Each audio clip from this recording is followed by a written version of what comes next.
Remain standing for the Pledge of Allegiance. Bow your spirit with me.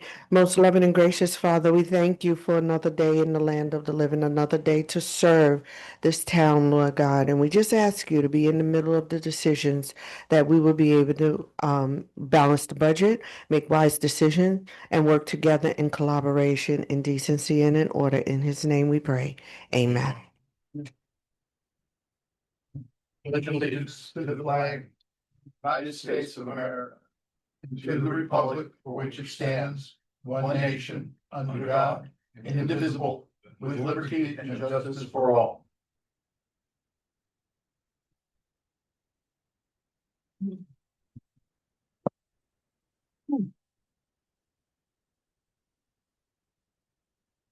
Would you like to lead us on? Mayor Pro Tem Everline, Here. Councilor Arnold, Present. Councilor Lanneman, Here. Councilor Miles, Mayor Wells. Here. We have a quorum.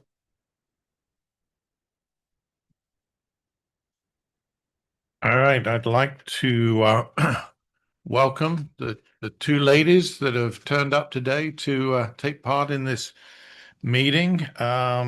Any agenda review? Do we want to move? The town manager's nodding profusely. Move the second item, the finger pier replacement approval, ahead of the capital improvement plan. I think it's a fairly straightforward thing, and at least we won't all be tired after being here. I so move.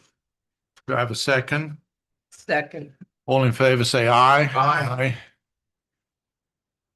I don't really think we should do that without David here. Well, it's only to approve it. It's not the funding of it. It's just to approve the pier so that we can move on with that. Well, and you're just moving up the discussion of the consideration and approval Yeah. of this item. Yeah. So it's just to approval, it's not how it's going to get financed. No, we were going to do that at the only reason that we were doing this today was because of that 2,500. Here he is. Well, maybe we can do that now, but the 2,500, we wanted to ensure that we got that in. And that's the main reason it was changed from a workshop to a special council meeting. Anyway, we have approval to do that anyway. So now David's here, we can make that the first order of business. But before we do that, we have citizens' question and comment. Any person wishing to address the mayor and town council on an item that's not on this agenda is asked to come forward to the podium, speak their name and address for the record. 3 minutes has been allocated per speaker. Hello, David. Hello, sorry, That's okay. 16 minutes from Mayo Drive to here is not too bad. Oh, Meeting. We stalled for you. Yeah, right. Right. In almost all the lights, right? Ran a couple of them. Mitzi? Hi there. My name's Mitzi Maxwell. I live at 803 Camino Real Boulevard, right here in beautiful Howey-in-the-Hills. I'm not sure that I know exactly what's on the agenda and what's not in the agenda, but I do have something I'd like to say, and I'm just going to go for it. I'm speaking today about traffic planning and communication with residents, as several transportation-related issues are developing at the same time in the Venezia area. Residents are trying to understand how these issues connect and what they mean for traffic in and around the neighborhood. At a recent town council meeting on February 2, traffic impacts in this area were already part of the council's discussion in connection with the proposed gas station. Given that context, residents are now seeing additional items emerge and are trying to understand the overall direction. One of these items is the proposed 7-Eleven development near the Venezia Boulevard entrance on State Road 19, including the traffic impact study associated with that project. Another is the capital improvement plan item titled Venezia and Talashe Second Accesses on page 14 of today's materials, which references potential connections between Bellissimo Place and Revels Road and between Avia Place and Central Avenue. Seeing and hearing about these items in close proximity raises reasonable questions about how traffic patterns in this area may change. I would like to ask a few specific questions, and to the extent possible, I would appreciate clarification today so residents are not left uncertain about how these issues are moving forward. First, recognizing that FDOT is part of the review process, can the town outline the expected timeline as it is currently understood and confirm that the traffic impact study and related materials will be released publicly and discussed with residents once they are received? Second, can the town confirm that a public discussion with the council will be scheduled shortly after these materials are released so residents have an opportunity to review and understand the findings before any decisions or next steps are taken? Third, can the town identify a specific point of contact and process for communicating updates to residents, including how and when those updates will be provided as these items move forward? And regarding the capital improvement plan item referencing the Venezia and Talashe second access, residents would appreciate clarifications on a few points. Could the town clarify the current ownership of the Bellissimo Place corridor towards Revels Road? Who would be responsible for any paving and long-term maintenance? And which entity or entities, including the town, HOA, Master Association, and other agencies, would ultimately make decisions regarding its use or change in use? And finally, is the intent for that connection to remain emergency access only, or could it eventually become open to general public traffic? Residents are not looking to react after decisions are made. They are asking to be informed and included as these issues are being evaluated. Thank you. Would you like me to address that? Sure. Mr. Mayor. So there is a traffic impact analysis that's required for every project related to the specific projects.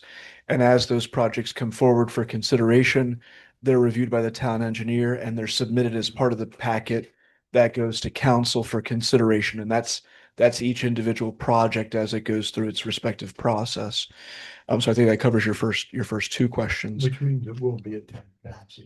Right. So it would be part of a town council packet at the voting time in the process. Will it also be go to P&Z as well? Correct. Yeah, So you'd like to- that's part of the initial review early on with the town engineer. Right. So at the development review committee stage. And as far as the Venezia access in the CIP, so that is already a town right of way that was already deeded to the town. So that is the town's right of way. So it is a public road. It is a public right of way. The town can go in and improve that, of course, per council's approval as a project and as funding allows. But that is already fully within the town's responsibilities to manage and maintain. Can I answer that further? The issue with that, to me, with that entry exit is when Venezia Boulevard starts to be busier and busier because of the 7-Eleven. If there is an accident at that intersection, how are the people in Venezia going to get out of there unless they have another access point? So that's my concern. Is I know it's been closed, and I know that the residents don't want people to drive through. I think the people that are driving through, if they did, would be to save time. I'm not convinced if they drive through and go up to Venezia Boulevard, they're going to save time anymore. Because they're supposedly, at least in the future, there's going to be a traffic circle. Isn't that going to be at Rebels Road? Mm-hmm. Mission Rise will have a traffic circle on Rebels Road in 19, so there won't be a backup there. But, you know, my concern is just from a safety standpoint. I don't know how those people would get out. So, The question, please. Well, one last question, because it's not a two-way conversation. You ask your question, we respond. So. I think we're all here in the spirit of communication. So can the town confirm that there is no intent to pave the road and have it be 24-hour access for anyone that wants to drive through? I'm not talking about the very obvious need for emergency issues to be taken care of, which is really the situation we have today. Or I think some people reasonable people can disagree about what that. Stops. Yes. The Correct. project is in here to pave Yeah. that short distance and open the area up. And would it be open to the general public as it states Yes, in It's the a line? public, it's a public road. So it is a public road right now? It's public deeded. Already. And is it And deeded the same through thing is true with the Talashe? second entrance into Talashe. And they're both in a single project in 2 different fiscal years. And is it named a public road in the PUD? Yes. yeah. Okay, Yeah. thank you. It's also in the plat. When they platted the subdivision, they platted it as a connection to Rebels. It's Napoli, isn't Yeah, I it? looked at it. I couldn't find it there, but thank you. So That's Bellissimo that it's goes. still I think that goes to the Revels. Yeah. Was that? Goes all the way to. But Bellissimo goes to Revels. Well, correct? yeah, After it turns off of Venezia Boulevard. Cul-de-sac. right now you have a I did it. chain link fence, with combo lock on it. The police department knows the combo and people who have golf carts in Venezia also know the combo.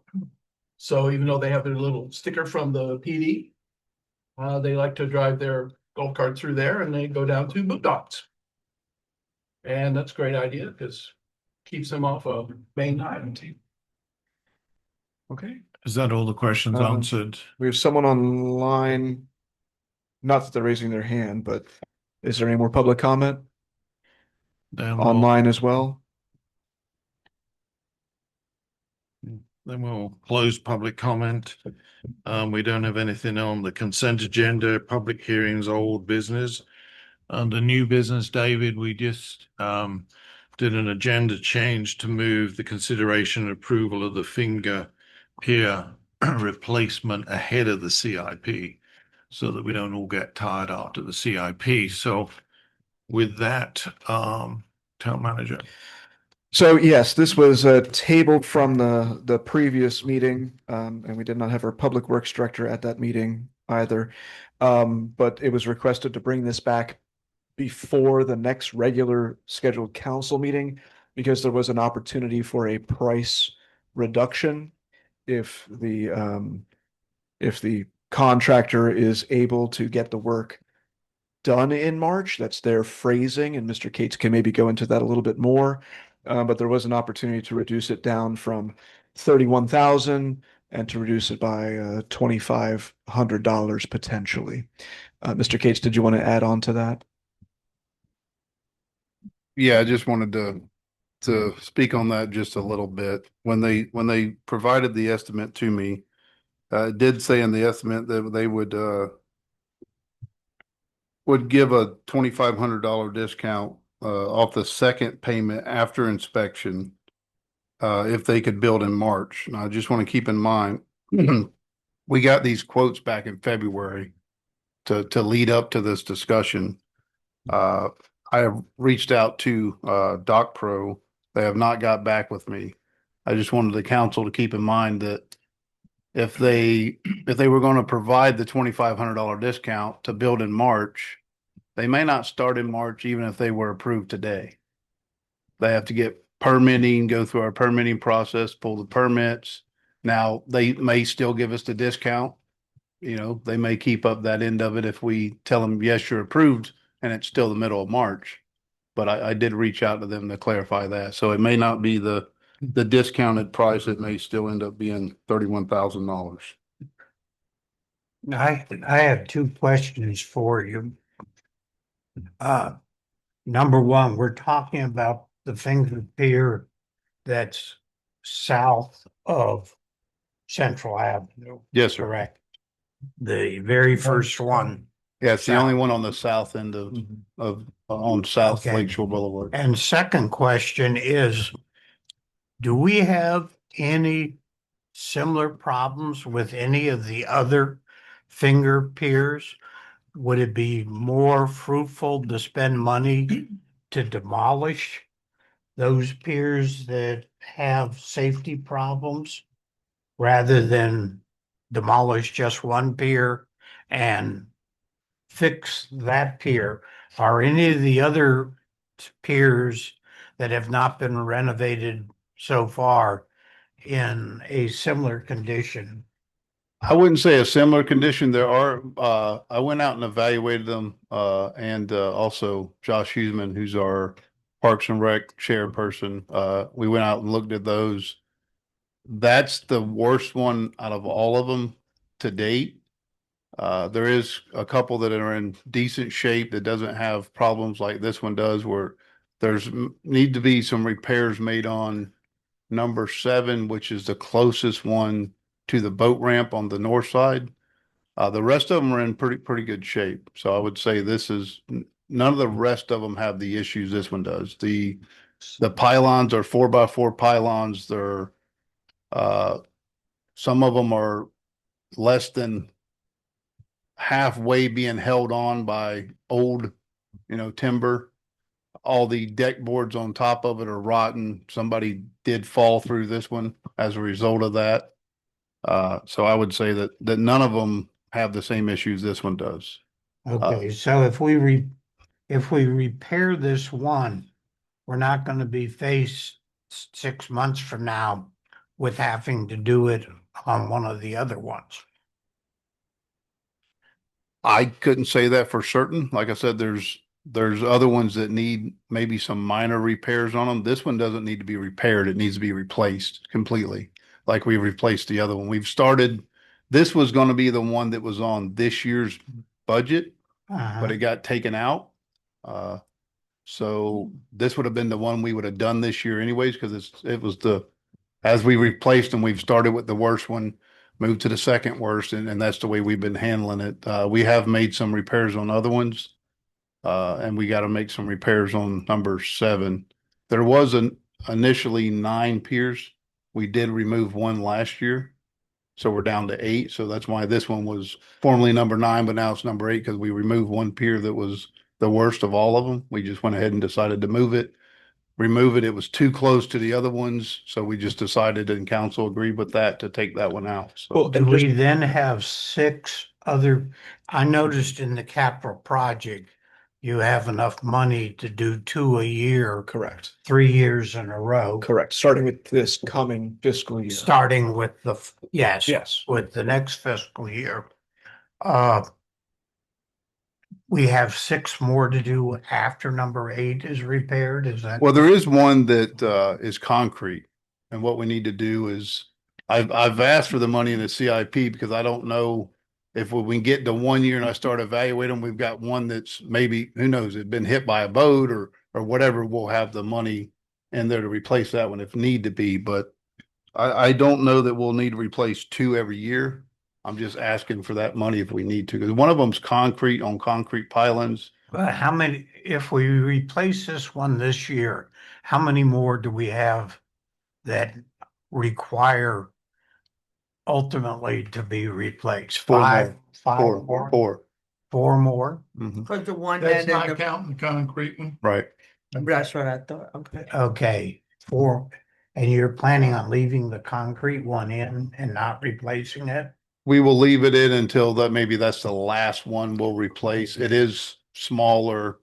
And like I said, that one's going to probably be the most expensive to replace just for the fact of demoing it. You got to find somebody that's going to be able to get that concrete out from over the water. Okay, I noticed that when you did the one last year, you took 2 out, as you mentioned, and went Right. from 9 to 8. Um, do we need to replace all of them? Can we, like number 2, 3, and 4, include the concrete one amongst them? But they're very close together. Do we need to have as many of those piers? Well, my recommendation would be to get rid of, I mean, there's a lot of, if we had more of them that were accessible where everybody could use them, I think we'd have more people using them because the ones that we have now that we've replaced, they get used a lot. There's a lot of people that use them So you're recommending that we replace each and every one of them? eventually. Yes, sir. Over a period of time. They do get used. Yeah, they're- I mean, last week I was off on vacation and had family down from North Carolina and we used them 2 days in a row fishing. So And the Okay. people where they are come down the hill. And that's the one they go to, the one that's closest. Would we save substantial amounts of money if we did all of them at one time? I think moving forward we would, but the question is with that, do we have the money that we could budget it to replace all of them? Yeah, That's why we've been doing it year by year basis is trying to. yeah, that's a very cost inefficient way of doing Yeah. it. It is. And it's breaking a big project into a bunch of little ones, and it probably is costing us 25% more to do it this way. One of the things I think we should consider is consolidating the remainder of them into one fiscal year and doing them all in one project. I can get quotes on all that too. And that's just my opinion. If we're gonna replace all the rest of them and there's 5 more to be replaced, why don't we do all 5 of them? Yeah, because That type we'll of, save on transportation costs, positioning the equipment plus price increases. that type of project would have to be put out for bid though. Mhm. So. Just like we just did the boat ramp.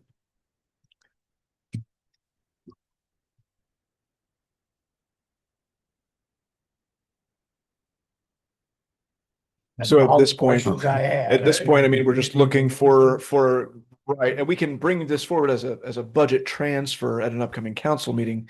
The idea was if we have the idea of the approval for the contract, we can try to seize this opportunity for a discount. Now, where are you getting the money from? That would be part of the budget transfer that we'd have to bring at an upcoming council meeting. I mean, council can talk about it today. Either budget Okay. transfer or pulling from a certain fund. Right. Where have we identified the fund that is coming from yet? I mean, initially, we had talked about general fund when this was brought up, but immediately tabled at the last meeting. It could legitimately come from Parks and Rec impact fees, although that's depleted. It could come from general fund. It could come from infrastructure. There's about 3 legitimate funds that it could come from. Parks and Rec is already upside down by 200 grand, so that's a non-starter. The infrastructure fund, as it sits at this moment in time, when we get the next amount of money in from the state at the end of this month, there will be sufficient money from what we have plus that to do both the boat ramp and the finger pier out of that and leave us a few grand over. Or you can take it out of the. We also have a project to do 2 blocks of a street out of that fund. Valencia. And in my estimation, that would take priority over these nice to do type of things. I would just say in the infrastructure fund at this time, not counting the monies that the mayor was talking about that will go in somewhere around the 22nd of this month. We do not have the money in infrastructure fund to fund the next road project at all. I think the other thing, just for consideration, first and foremost, this project is 30,000. The next street is 200. And the other thing is the Down from 300 in previous budget years. um, as far as it is also concerned, the finger pier is a safety issue, which has got to be addressed one way or the other. That's the real. I don't think it's a nice thing to do. I think it's an essential thing to do because of a safety thing, as we've already found with the boat ramp and the one that we have just had done. So that's my only feeling. The other thing is, of course, is that there's a lot of pressure on our general fund right now, and is going to continue through till we get through the water plant thing, and therefore, if we have an alternate source of fund revenue that we can use, then that will be my preference. But how much would it cost just to remove that dock and not put a new one in? I think the last one that we had removed cost us somewhere around 2,000, 2,500 or something like that. When we had the one removal, we did the other one. Yeah, And now that was a lot smaller dock also, so. well, putting the new one in is not part of solving the safety problem. And yes, those little docks get used, but I've never seen more than half of them being used at one time. Yeah, Yeah, the problem is if you don't put that one up, that's the only one on the south side of town. Yeah, well, I mean, they. we have, But they don't get used a lot because they're not in good repair. we keep Right. robbing money out of the road construction area. The mayor did it last year, and we went 20 years. Matter of fact, Maybe the longer. public service director was kind enough to show me a study that was done by the police chief twice removed before our current chief back in 1998, showing the need to do the roads and basically laying out a plan that was very similar to the one we've been doing over the last 5 years. And we were putting $300,000 a year into that so that we could do a road a year. We've done the worst road in the town, which was North Dixie. We've done the second worst road, which was North Citrus. We did We did. Maryland. Right. And we've done one other road, which was the Gardenia. Gardenia.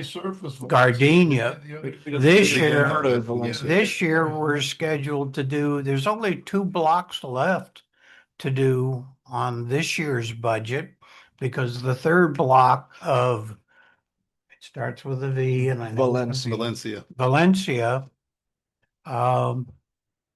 is only 3 blocks long, and we had a little dust up about a year and a half ago, as the town manager will recall, because we repaved one of the blocks of Valencia because the street was so bad that we were going around to do our pothole fixing, and basically the whole block was one big pothole from what I given to understand.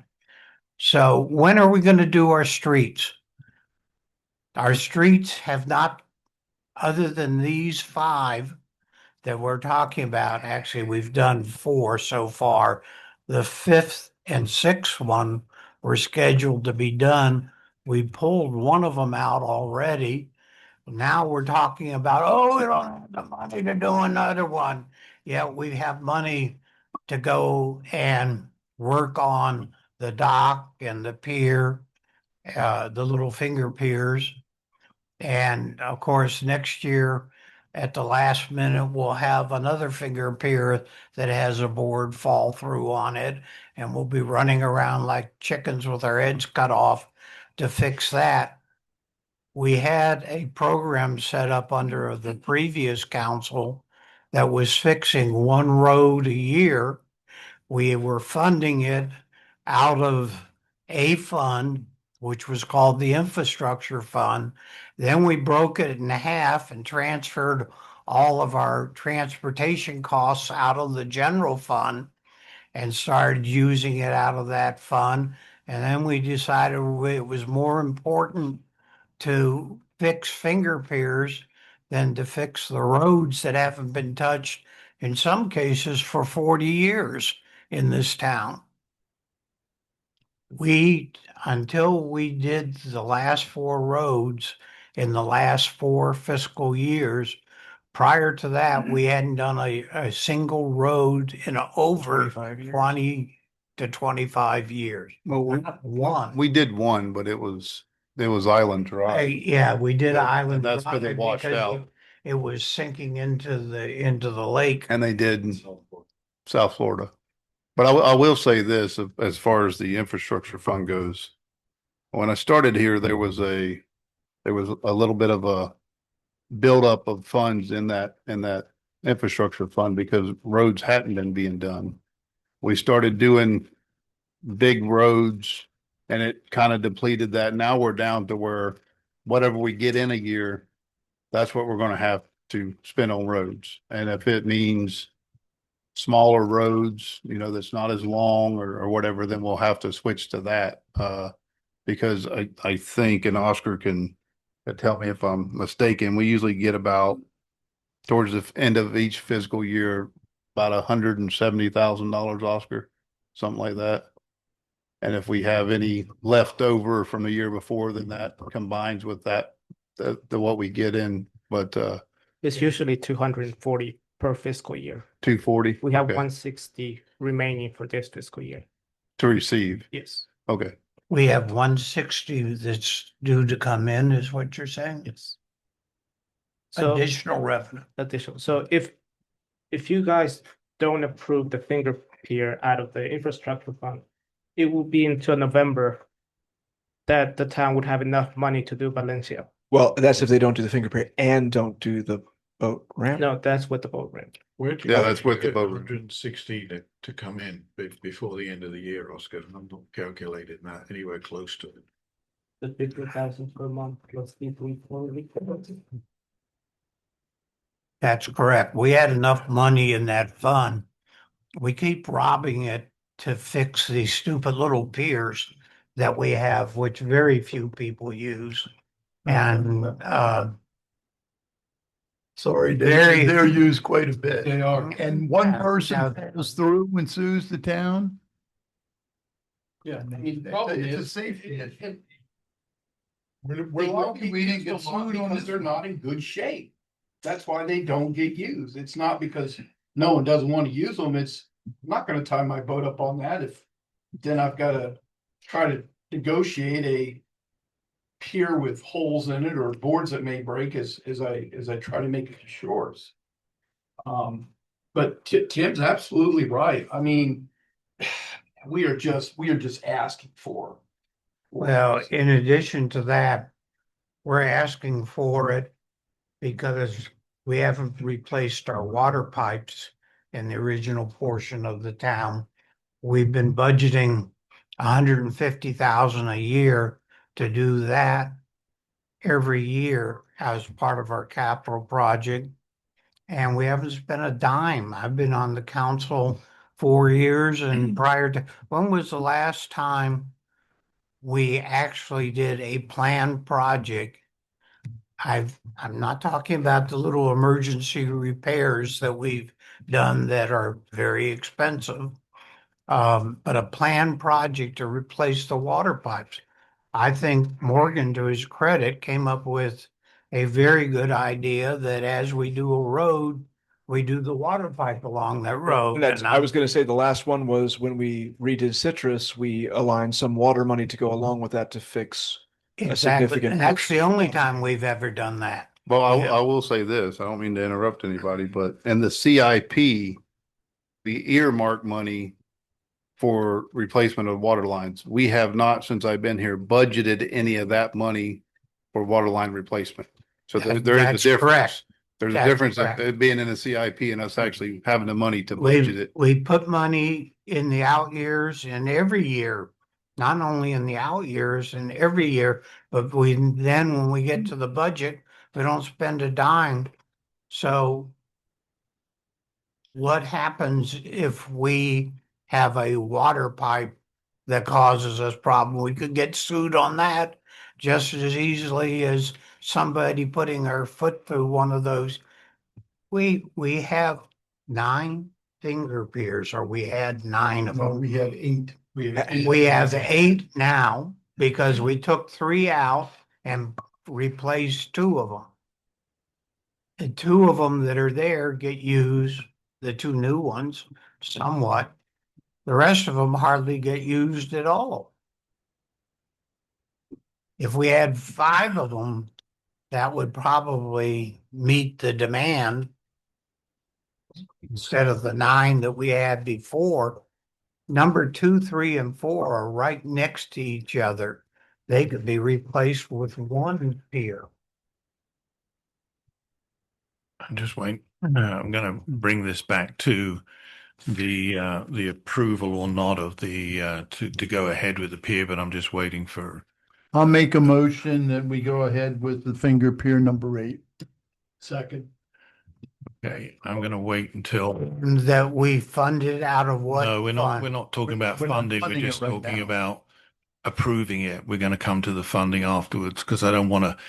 I don't want to get into a situation where people are voting for or against based on where the funding is. This vote is simply to approve it to go ahead, and then we'll move on to that either today or at the next council meeting. I was gonna say we'd have to bring a budget transfer to the next council meeting Right. as to the funding source. But at this moment in time, I'm just waiting for Renee to come back before we take the vote. We have a motion and a second, so we'll just wait.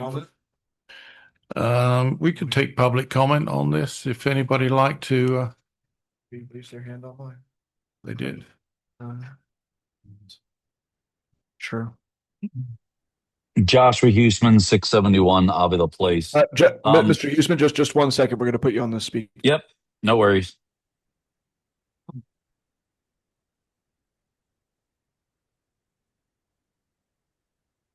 Bring you up to speed. We just opened public comment, Renee, but we have a motion and a second to approve the replacement of the finger pier. At this moment, we haven't taken a vote. We're waiting on you to come back, but at the moment, we're in public comment. To come from. Well, we This isn't funding yet. We're gonna do the authorization and then we find the money. No. Like we did on the No, use that terminology. We have the money either in the infrastructure fund or in the general fund. We can fund it. That's not an issue. It's just we're going to come to that afterwards so that people don't vote based on the funding. We're basically voting on whether the finger pier should be done or not. But we have funding for it in one of 2 ways. So, Is okay. it $2,500 coming off of that 31,000? No, I reached out to the contractor and they did not get back to me. All right. I It's want either 31,000 or less. Okay. So we're in public comment at the moment. So Joshua. Listening. Oh, okay. I wasn't sure where you were, so. Oh, I was right there. I multitask. I heard it. Heard it all. I just wanted to know where the money coming from. Okay. Okay, Mr. Huseman. Yep. Go ahead. So Joshua Huseman, 671 Avila Place. And as the Parks and Rec board chair, this is something we've been talking about. I've been on the Parks and Rec board for about 4 years now. These finger piers have been a problem. Obviously, as Morgan already brought up, someone went through finger pier 8. That's a huge issue. My wife and I actually went out and took pictures. 1 and 2, we could probably wait a couple of years. As Morgan alluded to, 3 is concrete. That could possibly, it could wait. It's not in the greatest shape. And as Councilor Miles alluded to, if we're going to remove 1, that might be the best option since it's kind of in the middle and get rid of it. But I do think this is something they are used. We've even on Parks and Rec been pushing the basketball court because of all the things in the town that gets the most use. But I do believe the finger piers that have been replaced do get more use because they're safe. The other ones would likely get more use if they were brought up to standard. That is the one thing is my son came into town to visit from Delaware. He even said, he's like, I looked out there and I was like, I wouldn't step a foot on it because they do look unsafe, the ones that are older. I believe that is currently 8, and I believe it might be 5 that might be next in line, or it might be listed as 4 that's kind of wishy-washy. So I would love to see that it gets done. Obviously, there's the funding to go through. And I also agree with Councilor Miles about, hey, the roads need done, but at what point do we take public safety into account for this? Thank you. Any public comment from the floor? Anybody else online? Then I'll close public comment, bring it back to council. We have a motion and a second to replace this finger pier as it's financial. We can have a roll call vote, please, John. I have a question. If we decide that we don't want the finger pier and we prefer to do roads and stay on that project, what do we do? Tear it down so that it can be safe, so that no one steps on it? Town manager, what do I mean, you? that would be, I think, the minimal recommend? solution, just from a public safety perspective, would be to spend a few $1,000s and remove the old pier, which would then not obligate you for the up to $31,000. I just want to say one thing about that. When we ask contractors to do these projects for us, and we're asking them to replace an existing finger pier, it's a lot easier for them to get permitting. Sometimes permits not required through DEP or through St. John's if you're replacing one that's already existing. But if you rip it out now and then decide a year from now or 2 years from now that you want to put another one back there, New pier. it's going to cost us probably a little bit more, because then you removed one and now you're 2 years later wanting to put it back. So that's just information, food for thought. Thank you for that.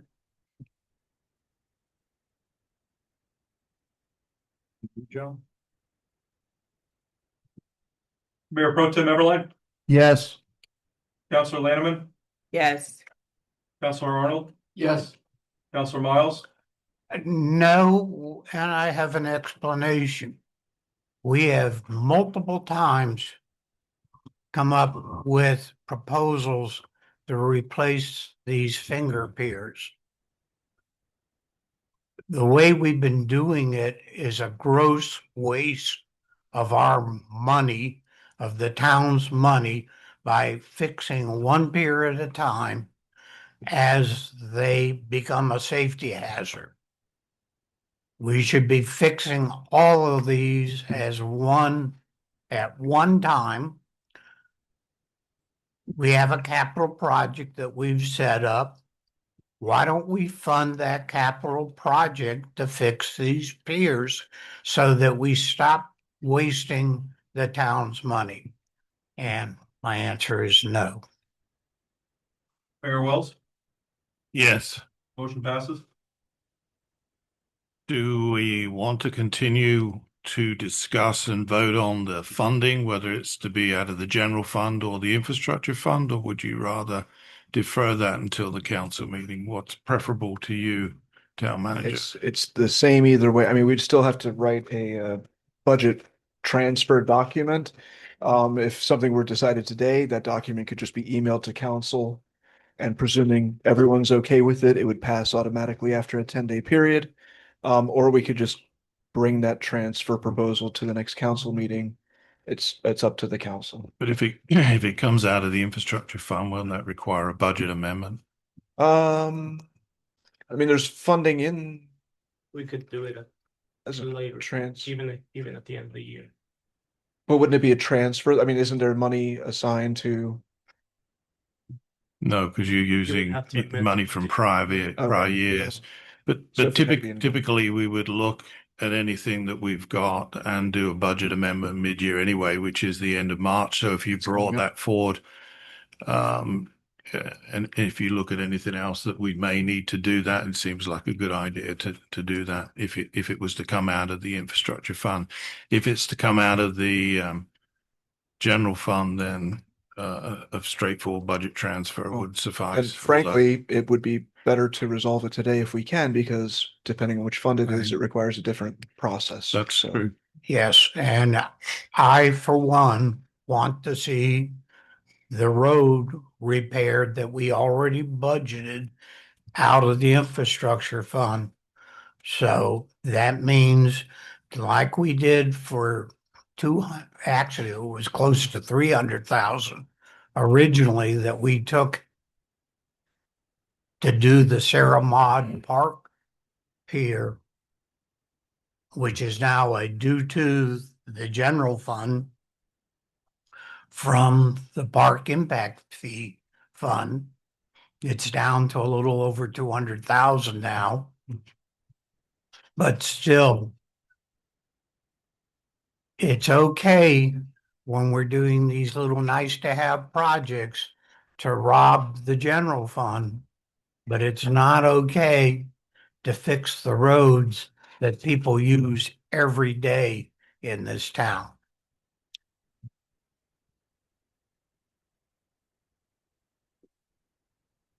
Any other council comment or discussion?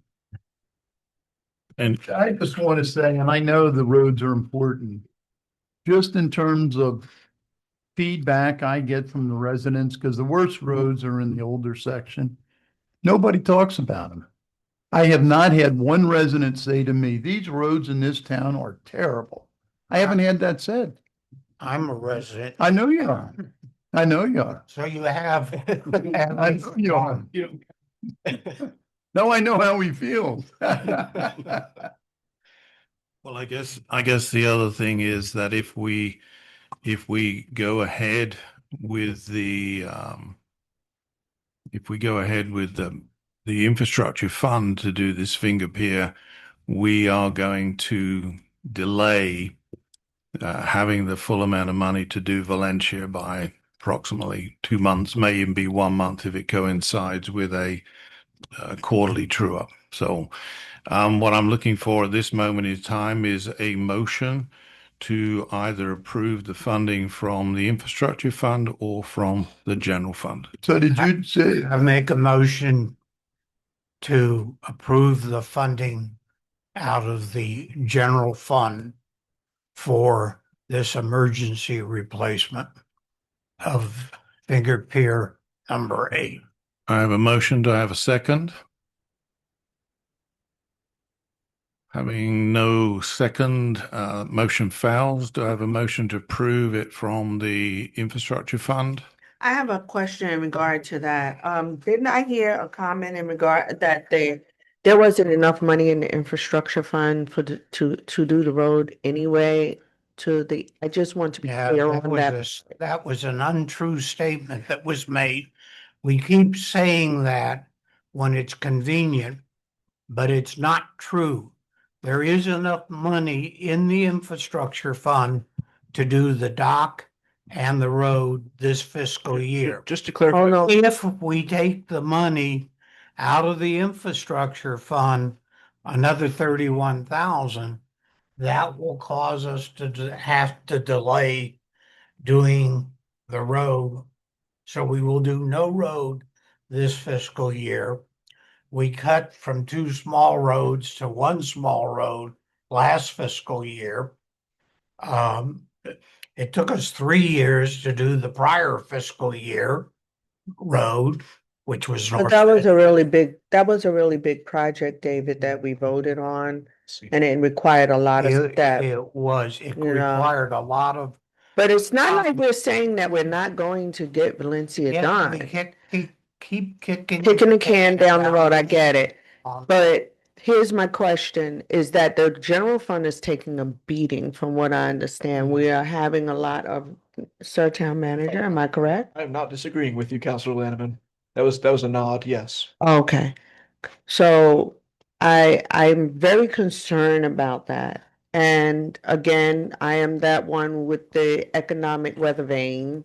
I'm concerned.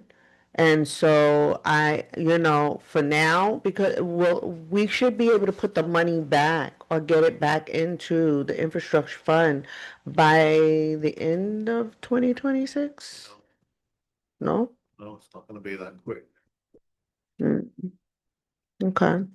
But at this moment in time, we have 116,000. We need 92 for the Boat ramp. for the boat round, which leaves us. Have we gotten a bid in on the dock? Yeah, Yeah, we got It's five. 90,000. The best one, We had seven. the lowest acceptable one is 92. Okay. I had not heard that. We're going to be before. bringing that to Monday for actual review and consideration, but Mr. Cates does have, So, and the we tabulation. had programmed 100. we did. Okay, so that freed up an extra 8, which helps on doing the road, which is in pretty bad shape. Like I said, you actually use money out of the general fund 2 years ago on this particular road to pave the northernmost block of it because it was in such bad shape that you couldn't just fix the pothole. You just tore it up and replaced the entire block. If I remember them working, didn't you get that done for $10,000? I'd have to check. It was in that neighborhood. Yeah, it was because I like remember you 15 or weren't something gonna, like it wasn't gonna Right. be done that year, but it was It was gonna be able about, to be it was done about cheaply. 11,000, Yeah. but there were some things that they didn't do that we've been doing when we've been reconstructing the roads, like they didn't They put didn't do the the base, they didn't do the The ribbon. concrete on the side. Yeah. And I don't think you redid the base either, did Just you? in spots Yeah. where it broke out pretty bad. All right, let me just bring it back. Okay. We have a motion. Do I have a second? For the infrastructure fund? Yes. Yes. Oh, I thought you did. Oh, That's what I was waiting Okay. for. Will do. okay. Okay, so I make a motion that we borrow the $31,000 out of the infrastructure fund. That we fund. That we funded. We No. fund. That we fund it. Well, I want to say borrow because I want that money to go back, please and thank you. Okay, we have a motion. Do we have a second? Second. Have a roll call vote, please, John. Who made the motion?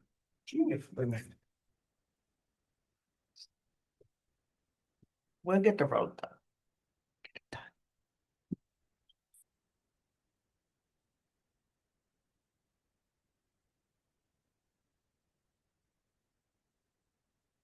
Mayor Pro Tem Everline, Yes. Counselor Arnold, Yes. Counselor Laneman, Yes. Counselor Miles, No, and once again, I'm the only council member out of 5 that thinks it's more important to fix the roads of this town than and also at the same time, fix the water pipes that have not been replaced since they were installed in the 1940s. And we've got 4 council members that think fixing those little finger piers helps the folks in this town more than repairing our roads. No. Mayor Wells, Yes. motion passes. Well, I just want to make a comment to that. I don't know how Counselor Miles, you can consider repairing water pipes that are going to cost hundreds and hundreds of thousands of dollars versus the $31,000 pier. We've got a situation out here where somebody could have been hurt seriously. And I think all of us as counselors understand that, and that's the why we voted the way we did. You I can't compare think we could- 30,000 to hundreds. We can of take thousands. down the thing for a lot less than 31,000. Okay. But I'd like to add to that, we've all talked about how we should be developing our lakefront. All the other towns that are on Lake Harris, except for Howey and Asatula, are not doing that. And we've realized that that will help us with our commercial improvements. So I don't look upon the finger piers as a nice do. I look at it as we're working on developing our lakefront. We need to do that. So we can have farmer's market. Well, We can have whatever else we want to have. As well as a lot of incoming Another- population Sure. that are gonna be looking for things to do. Yes, Okay. exactly. All right. To let's- fix our piers properly Oh, we're gonna would get be the a road done, multi-hundred David. thousand, if not $1 million happen. project. just like fixing the water pipes. We'll get it done. All right, let's move on. We've done almost an hour on that, so we probably chose right to move that up. We'll come on to the second item of new business consideration. Discussion. Discussion of the capital improvement plan. Yes, so thank you all for working on this and looking at this. So staff has put a lot of effort into updating this. So obviously this is an updated version from last year's. We've added in fiscal year 31. We've updated any of the amounts as appropriate within fiscal year 26, and we have the 5 years moving forward. I will note that Mr. Cates has kept many of these projects in his lane. So those are 16 of the public works projects and 9 parks and recreation projects. So I do propose that we perhaps discuss the general community services projects, which there are 3, and that would free up both our library director and our police chief without having to necessarily have them sit. Could I through the make rest of a the- comment on how much better our capital? This is the 5th one I've looked at, and you can remember that. You've looked at 5 of them also, In the Renee. beginning, it's And, crazy. and it was just a crazy patchwork Yeah. the first year we looked at it.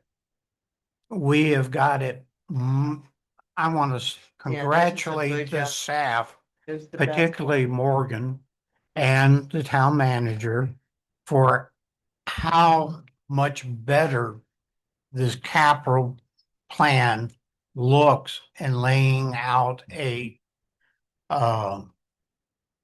footprint for what we're going to do in the future. I agree that we should develop the waterfront. I don't think fixing the little finger piers is doing much for doing that. I think having a nice little marina like they have in Tavares, or it's privately owned in Mount Dora and not as nice as the one in Tavares, but having a decent marina on our waterfront, which would be an expensive project, maybe we should consider adding that and putting it out towards the out years. I also want to congratulate the town manager for putting in FY 31 the beginning of the municipal complex that this town is going to need to have. We've got a stupid little temporary building here, and we should be getting together with the school board and working on a joint venture to facilitate using the land that the school board owns that was gifted to them 30 years ago to put a complex in that will help both the school board and the town have a great municipal complex that will expand the visions, provide a nice place, provide a working population during the daytime to the town that will help the businesses that are going in, both in the central part of the town and other parts of the town. I want to think big. I'm tired of thinking little on all these things. If we should have a project for developing the waterfront. And I'm not sure that the finger piers are that. If they were extended out a little bit further and they were bigger piers like the one main pier that we've got, maybe we would have a more useful project there. I agree with We you, do have- David. We do have a placeholder. I mean, Lakeshore shoreline improvements is not very specific, but there's $1 million in there for improving the shoreline, and that's outside of finger piers or anything like that. Yeah, that was, Okay. to speak on that, that was designed because about 2 or 3 years ago, some of the council members may remember. I worked with our town engineer to come up with a concept design for an improvement of the boat ramp and parking and bathrooms down there. We were in the process of applying for a grant, and the grant kind of fell through because our boat ramp is not a public boat ramp. So they don't like to give you grant funds to fund private owned municipal boat ramps or any kind of boat ramp. So Why is it not considered a public? Because So we they have charge. A fee? we charge for a key for and a chain across it. And I understand why. I understand in the past why the council would do that. There's just not enough room for parking down there. And if you had that as a open 24/7 boat ramp, and we had the many tournaments, fishing tournaments that we have on our chain of lakes, that PD would be down there every day, all day long, trying to get people out of the road. And so, there is room down there for parking, especially on the east side of Lakeshore. We have a lot of right of way there. All the way down Lakeshore, we have a lot of right of way, and some people may not want to see that, but I think enhancing that, putting in kayak launches, parking areas, stuff like that, I think that would help that whole area down there. So Can we have just two projects, one for the waterfront and one for the municipal complex, and start working in that direction? That's a good idea. Wait, sorry, so you're saying did I they wanna combine? fold our efforts into major projects. Mhm. We can do them a little piece at a time if necessary, Mhm. but it also would work to consolidate our efforts so that we're not doing, so that we're moving in a direction that makes sense and that is cost effective for all of our citizens. Now, I recognize not everybody, a lot of people like it just the way it is. They don't want to be the next Mount Dora or the next Tavares. I've lived in this area for 25 years now, and I've watched Tavares develop their waterfront tremendously. It was nothing. It There was literally nothing. nothing. There's a kid's park. packing house and Yeah. everything else. And I agree with what David is envisioning for this town because of all the new development that we have. And then there is the waterfront. We have a very beautiful waterfront. I always thought that more should be done with it. Absent that is interrupting the residential areas so that we can respect the residents that live off that waterfront. But I do believe that there is a lot that can be done. Um, when I looked at Lakeshore, shoreline improvements, and it's to begin in 2028, that gives us more than enough time and, Morgan to get grants and so forth. And I think that also, I'm thinking future, I'm thinking about the future council that would come in after we're all not interested in doing this anymore. Um, but at least it gives them a roadmap on how to continue with the responsible development for the town. And so I think that this is a great layout, and I wanted to just piggyback on David on the job that you all have done with this budget. I don't feel like I have to use highlighters and compasses to try to figure out what goes with what.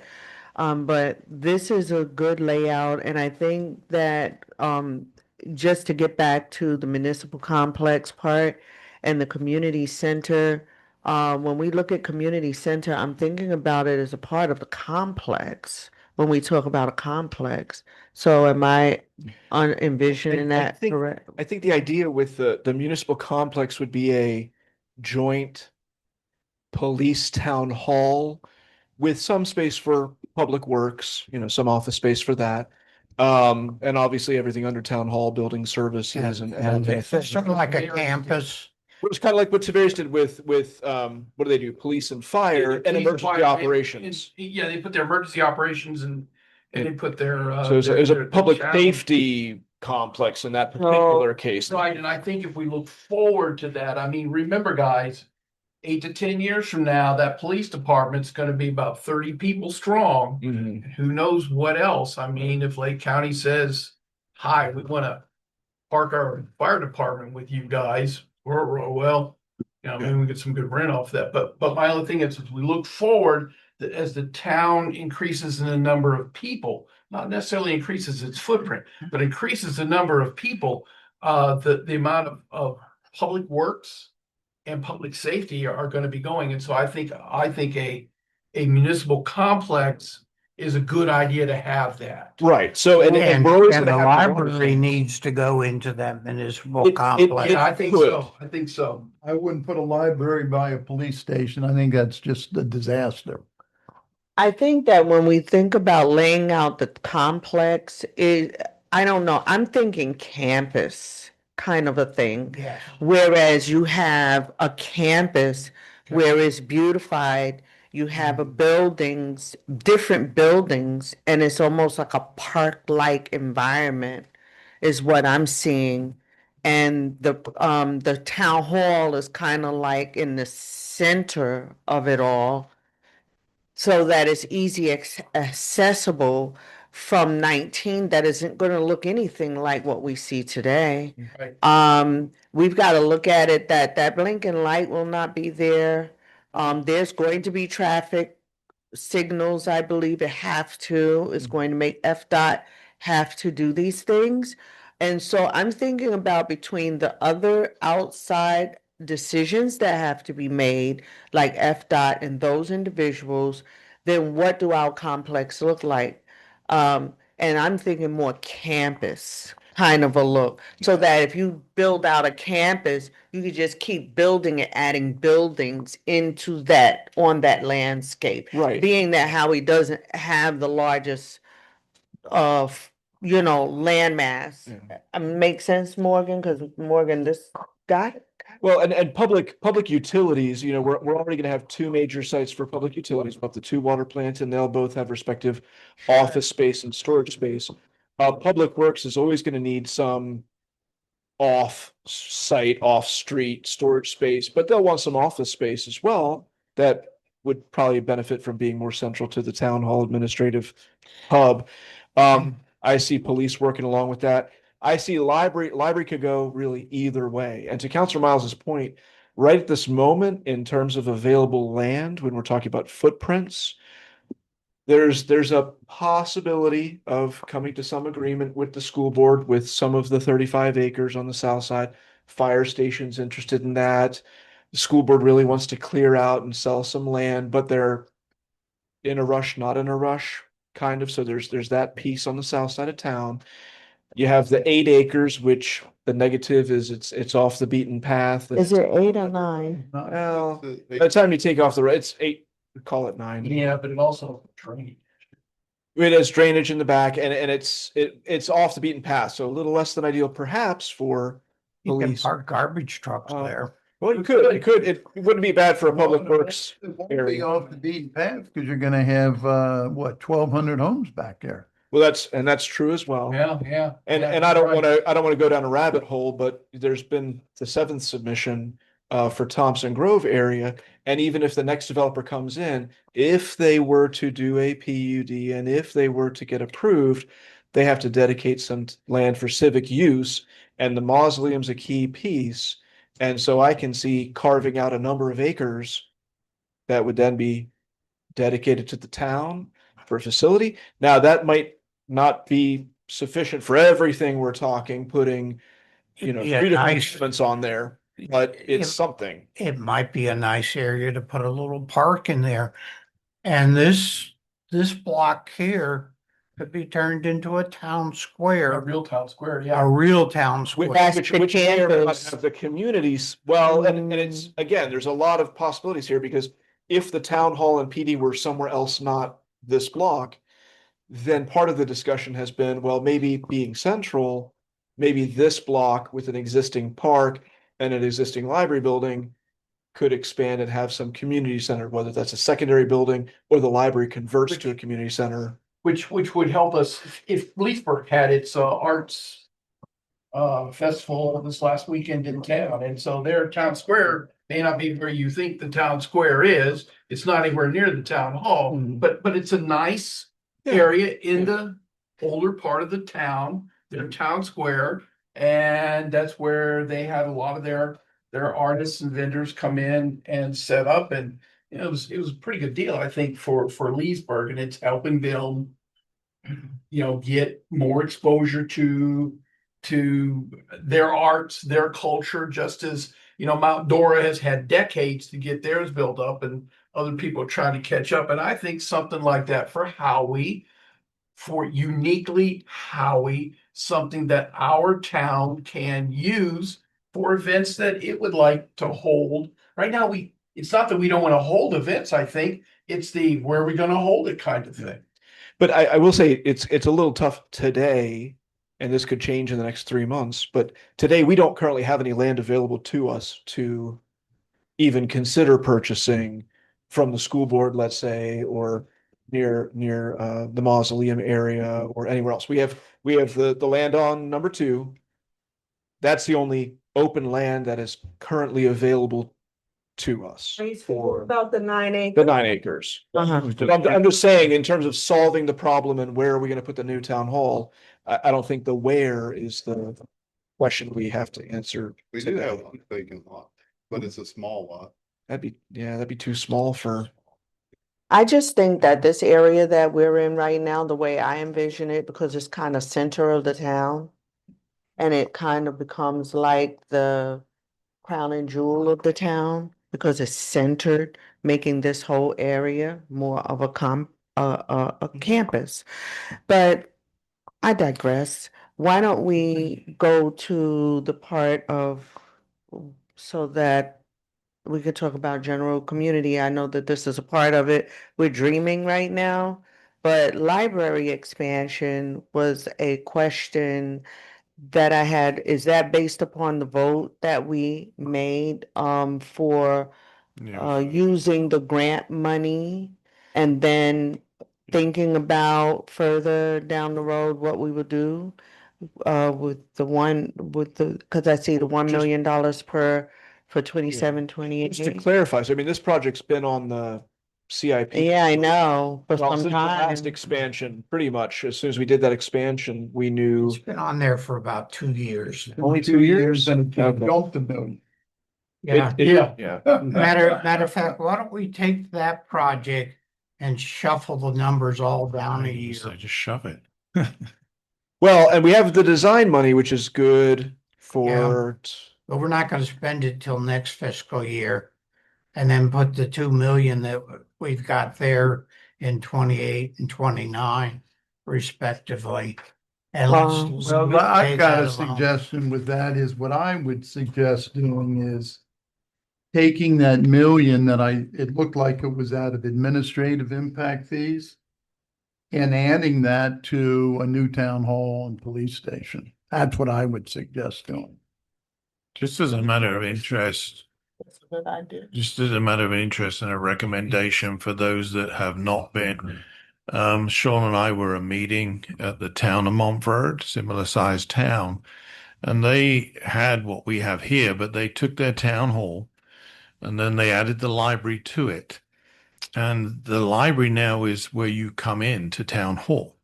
So it's got a huge library, which is then interconnected with town hall Yeah, you offices. just have the town hall front desk and a library checkout on the other Right. corner of the massive. They Desk have, in the libraries and over they there. have the small meeting rooms, which Amanda was talking about, which they were using for at the AARP tax things. We met in another room, which I'm going to say was probably a similar size if you take to the red line here, which was a large meeting room. But then from there, you've got the whole of the library, and then that is also interconnected with the back of the fire station. And then when you go outside, you've got The post office. you've got the post office there, but also at the back of the post office, you have got tennis courts, pickleball courts. There's a butterfly garden. There's a dog park. I mean, and the municipal works building is kind of over the back, away from that. Of course, they don't have a, By the dog park. yeah, is over by. But they, of course, do not have a police department there, so that wouldn't be affected. But what I'm saying is, when you're looking at a campus, I would go take a look. And if you want to, Joe Wynkoop, who is the mayor, will be very, very happy to give you a little tour around. That Yeah. sounds like, I'd like to really see that, because I can't see it, how it's very unique. kind of And intermingling it, like that. right in the front of that also is the parking lot, which serves both the town hall and also the post office. And then when they did their light up, which I also went to, that's where it all happened, is right in front of it. So they have the kind of events in front of there as well.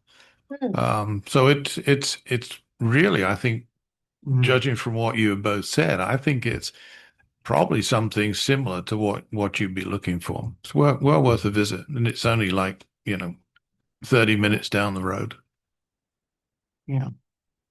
I mean, I think we can designate just a couple areas in the town to develop for all the municipal functions that we need. Some of them probably don't need to be, with shining lights. I'm sorry, public works, garbage trucks and dump trucks and all that. There's a place for them, but it doesn't need to be right out front. I'll take the dump trucks over the garbage truck. But Yeah, the, why would we need garbage trucks? I'm just I think confused. if 10 years, 20 years down the line, we expand the services, I think is what Councilor Miles Right. is Yeah, thinking. eventually we would want something like that because again, organic capability means you can support yourself. And it's nice that we can call up Lake County and say, hey, can you come pick up some of the storm damage stuff? Yep, you're on the list. Well, where am I on the list? Whereas if we have our own capability, then we can do the storm pickup ability cleaning up as we need it. But also it's the issue of, do we want the really big, huge garbage trucks? going down the No. streets, or do we want the smaller ones that have been? we're too, And the town. if you get reelected into your office, Who said I'm running? if you get reelected, Who said I'm you'll running? have an opportunity to consider a change in the way that we provide garbage service. And there've been a lot of complaints Yes, about there have. that. Well, that GFL, And- that's one of my things, because And there are smaller garbage trucks out there that won't tear up our roads the way And the these big town, and the ones town are. used to have garbage trucks, because I've looked at some of the old minutes as they were allocating stormware for the people on the garbage trucks. And last year's League of Cities mainly said, unless you're over 10 to 15,000, don't even think about Well, it. one of the things that was discussed at the mayor-manager meeting in Montford, which is our first meeting that we've been to, but it's a meeting of the South Lake cities. So it's represented by Claremont, Groveland, Mascot, Mineola, and Montford. But they were actually talking about collaborating to get a kind of garbage works, if you like, that can then service all of those towns. So that's part of that. But anyway, let's try and move back yeah, to that's because where we were. Otherwise, we will be here for a He while. needs to talk about his stuff. So We're basically, I talked to Sean, we're basically piggybacking on, the municipal complex is a dream, of course. The only thing we're really looking at now is, we're getting our IT stuff figured out, and I'm getting the IT guy to work on some numbers for, like a better access slash camera system for our office, because I think out of the time I've been here, there's like 6 cameras over there that don't even work. They were blown out years ago. We've got a few that still work that videotape over here. And then also, if we're talking about doing, how much do we want to spend on that? It shouldn't be a heavy lift. Once we get the numbers, just for like a better camera system, because right now our front door has the Ring doorbell, which is okay. It's for CJIS purposes, it's fine. But we don't have a camera on our back door. We have to have cameras on all entry points of our building, which we don't have on the back door right now. So that's one of the areas we were deficient in on the CJIS audit. What type of money are you talking Yeah, I about? really don't That's know. It regular could be, budget. I mean, it depends on how elaborate we want to go. The access control is a more expensive component. We would have key fobs instead of cipher locks because they don't like they like to be able to track. Who comes and who goes. Yep. Yeah, because everybody has a code, but there's no way to track it on a manual lock. One thing that I don't see here is vehicle replacement and that stuff. No, that's not really capital improvement. That's because that's something I have to buy. Well, Oh, and when you're spending 50 to 60,000 per police vehicle, that to me is a capital improvement. It's and just that's a bigger good, than that's a some good of these point, Counselor other- Miles, that we were actually having this conversation immediately before this meeting about how we really need to expand the CIP to the next level and put everything in that's over a, call it a $5,000 threshold, whatever it is, but a vehicle replacement plan at least and things like Right. that. But that's gonna take this up to the next couple levels as a plan. I think we ought to have a line for solid waste future development, a vehicle replacement line. Those would be general community services. Okay. Because like I say, the police cars, once you load them up, you put a computer in them, you put the light bars, sirens, everything else. Those are expensive items, and the way we've handled it in the past, in my estimation, has not been cost effective for the citizens of the town. We've done things like lease to own type of stuff, which is an expensive way. But we've of- also of done funding. we've also purchased way more than we ever needed, but we've done that through the residual grant Yeah, that's available for Lake County. Grant, I thought. And we at one point, going back a few years, we had 8 full-time officers and 14 police cars. I mean, I don't, hopefully with the new chief, that's starting to get a little bit more in order.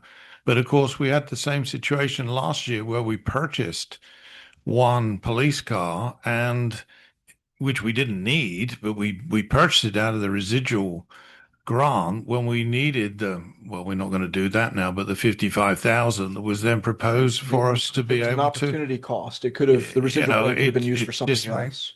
to Renee's point earlier, you got to spend your money smartly and Yes. not spend it on bright shiny things, and then find out that you need it for something else. Well, But- we are gonna need over the long run to replace the police cars.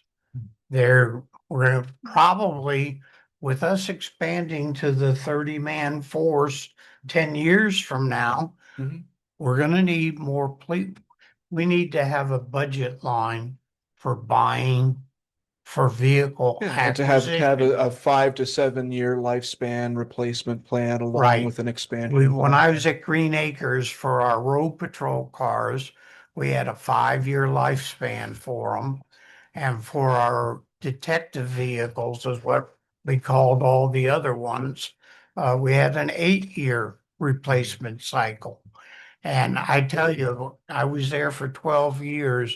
And I think at the end of the 12 years, I counted the number of police cars that we had that had not been in a wreck during the preceding 12 years. When they went to auction, there were two. Okay. We had about 50 of them. And there were only 2 that made it through their 5 years without being in demolition derby and stuff. And as we get bigger, Mhm. Sierra happens, Mhm. fine, and you need to have an organized method. I'd like to see those 2 lines added to the general community services. We have two years left on our garbage contract. We It need should be to, about 2 we need years. to start putting money in 28, 29 timeframe for that. And maybe we should make it even broader as a public works line. Because in addition to garbage trucks, we may need other vehicles for our public works people and for our utility people that are in that department. And so we need to start planning out when we're going to acquire those vehicles. And I think we're going to be in a position that we're going to have to start adding police officers at least one a year, every year going into the future when we get to the budget. So we need the capital, the cost of equipping those additional officers can be programmed into these lines so that we can plan ahead for it. That's what happens as time goes on. So if I hear you right, here's what I'm hearing is we keep going forward, expand our capital improvement plan, and it turns out really to be more of a strategic budgeting document. Well, which is, I mean, in a lot of ways, what it's supposed to be. And Yeah. if we use the example of the finest aerospace force on the planet, they use their POM, their strategic budget. And even though it's not executable every year, it's pretty close so that when the finance guys get hold of it, they see what the priorities are. And some changes will have to be made. Some things maybe have to put off, some things may be put on. But it helps with the budgeting because now they have a better idea of where to put. They have a better idea of the cash flows that are coming in and the demands that are going to be on that cash. So they suddenly don't wind up where they, oops, sorry, we'll close the police department this year because we don't have enough money for it. What? Well, we didn't look ahead to some of our decisions. So bringing it back to this document, though, yes. with these three projects in particular, so we have the municipal complex, which again, you know, it's a couple years down the line to do the planning amount, which is about or planning and design, which is about 1/10 of the project cost, and we have that built in there as well. 14 million with 1.4 for planning and design. We have the community center as a last year project. It was a last year project last year, so we've kept Just it pushed out to the end. Move it out. Right, so it's left at the end. Then one other thing, if I may suggest, is that, and then I do have two questions for the police department thinking future as well. Is the library expansion, if we can just take those 1 million and move one over and then one down. Moving the 2027 1 million into FY 2028 as placeholder for the municipal complex. Can I just say one thing? Of course, Because we're talking about moving the library funds around. yeah. Those funds don't exist unless you're using it towards the library. That's county library impact fees. Yeah. So if you're not getting it to use for library expansion, You don't get it. you don't get it. Oh, It'll yeah. get another municipality It, get it. it needs to be a So it- separate line is what he's saying. Well, It can be located in the municipal complex. sure, but all I'm saying is that money can only be spent. I got you, because you were On saying libraries. you're But- responding so to the if you're 1 not- million of me moving. That is, the Okay. potential funds that are listed here are attempts to get the county impact library funds. So Okay. that's not something you can move to police or anything else. It can Right. only be used on libraries. Your choices are ask for it Or don't. or that money every year. There's a certain budget amount that goes to all the different municipalities. So if we don't put our hand out and ask for it, there will be another municipality that puts their hand out and gets that portion of the money every year from the county. I'm- Let me. I'm just uh, suggesting we move them out 1 year to make Well, logical. Yeah, and the other question I had, though, only 1 million of it I thought was from the county. It was listed that the other 1 million is from other impact fees. That's correct. So when we were looking at the cost, the initial thought for the library was the last expansion was a $500,000 project. Maybe another expansion might be $1 million project. There's a cap, an official, it's now official cap of $1 million with $500,000 per year from the county library impact fees. So you could put your hands out each year and get $500,000 and you could do it twice. And Right, so so you can get a total of $1 million. you get a total of $1 million. Now, when we submitted for design and we heard back recently from these different designers, and they were coming in with a design price for what we wanted to do of $200,000, that gave us an indication that the total construction cost is likely to be closer to 2 million rather than 1 million, because you have a rule of thumb Just of for the design work expansion. costing just for the expansion. It's ironic because when you go and look at the Montford Library, okay, they built that entire library for 1.8 million, and it's palatial. And when you look at that, and they spent a total of another 600,000 to take it to 2.4 in order to equip it with all of the offices and the furniture. When did they do that, I though? was Just recently, it only They was finished it in the fall. yeah, Yeah. fall But of last year. they did all their own internal general Yeah. contracting and had some internal Yeah. experience with general contracting. So that saved them Huge amount. 30% off the top at least. But even back here, you said our expansion now, wasn't that 4,000 square feet?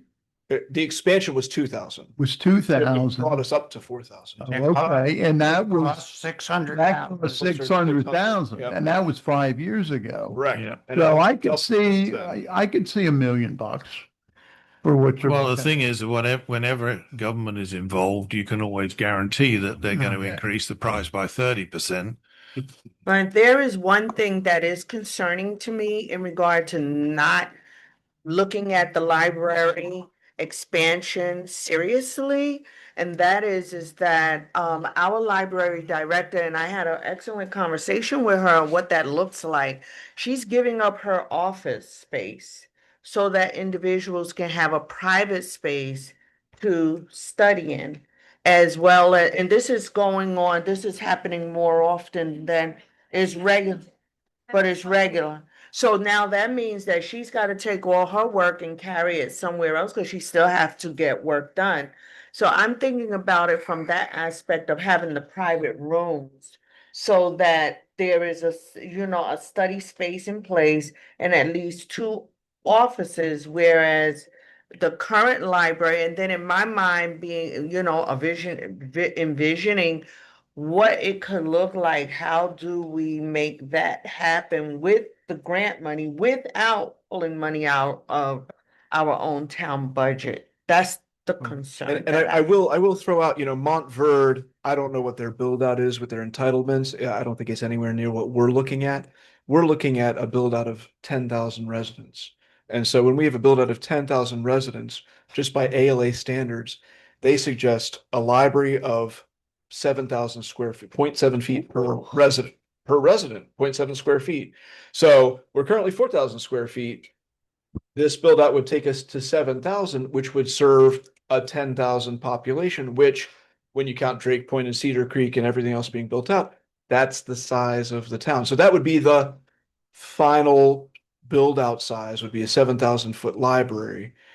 And that's just ALA's rule of thumb on a minimum. And that's level. what, 10 years from now? Well, I mean, we're going to be growing between now and the next 5, 7, 10 years to hit that. 10 years, so you'd have another chance to go back if you needed something. Again, it took us 5 years with Tara to get 5 money for years. the So first. then we go back another 5 years.